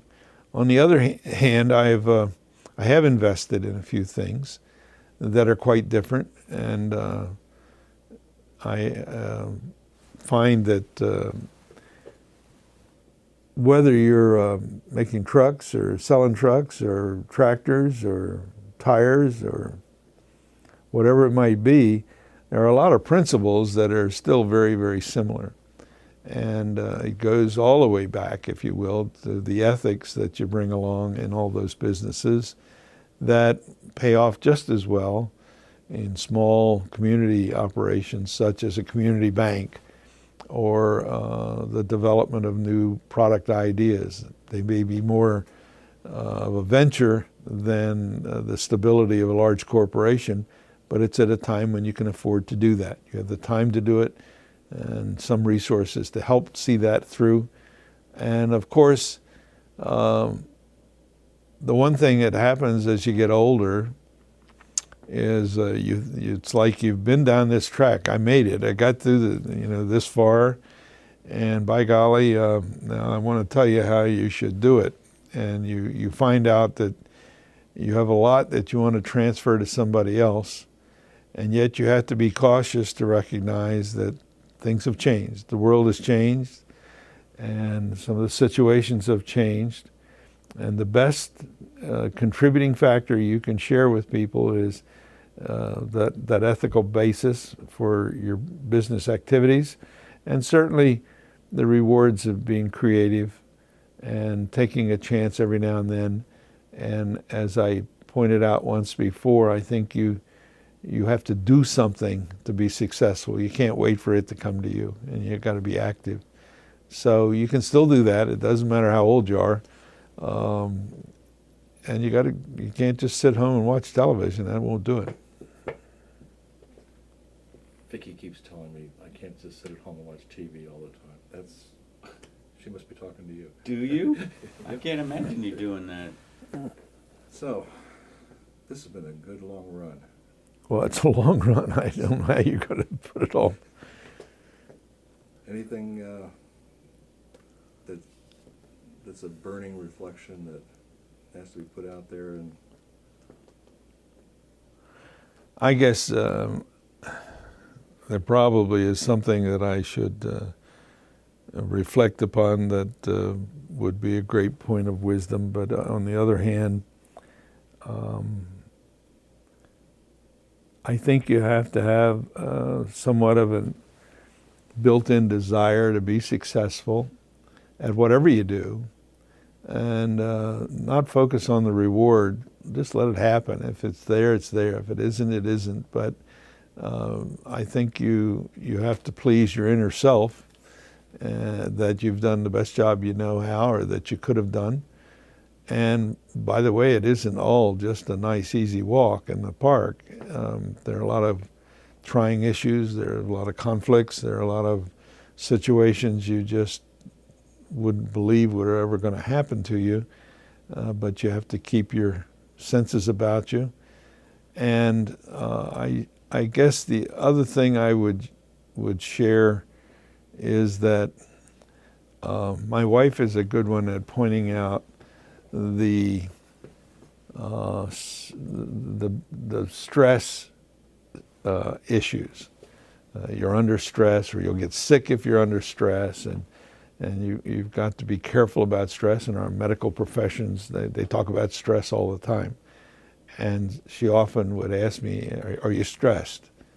I've never been stressed. I don't even know what stress means. To me, it's part of the game, and I get up with that. I go to bed with that, and it's another challenge.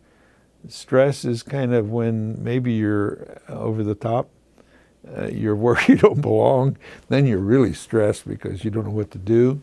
But I think you want to find a career and activities that are within your stress level, if I could put it that way. And there's a lot of examples to that. I always remember a professor once that was trying to talk about the Peter Principle or one of these theories, and he said, if you take a cork and you hold it underwater and you let go, it'll come clear out of the water, and then it falls back to the water.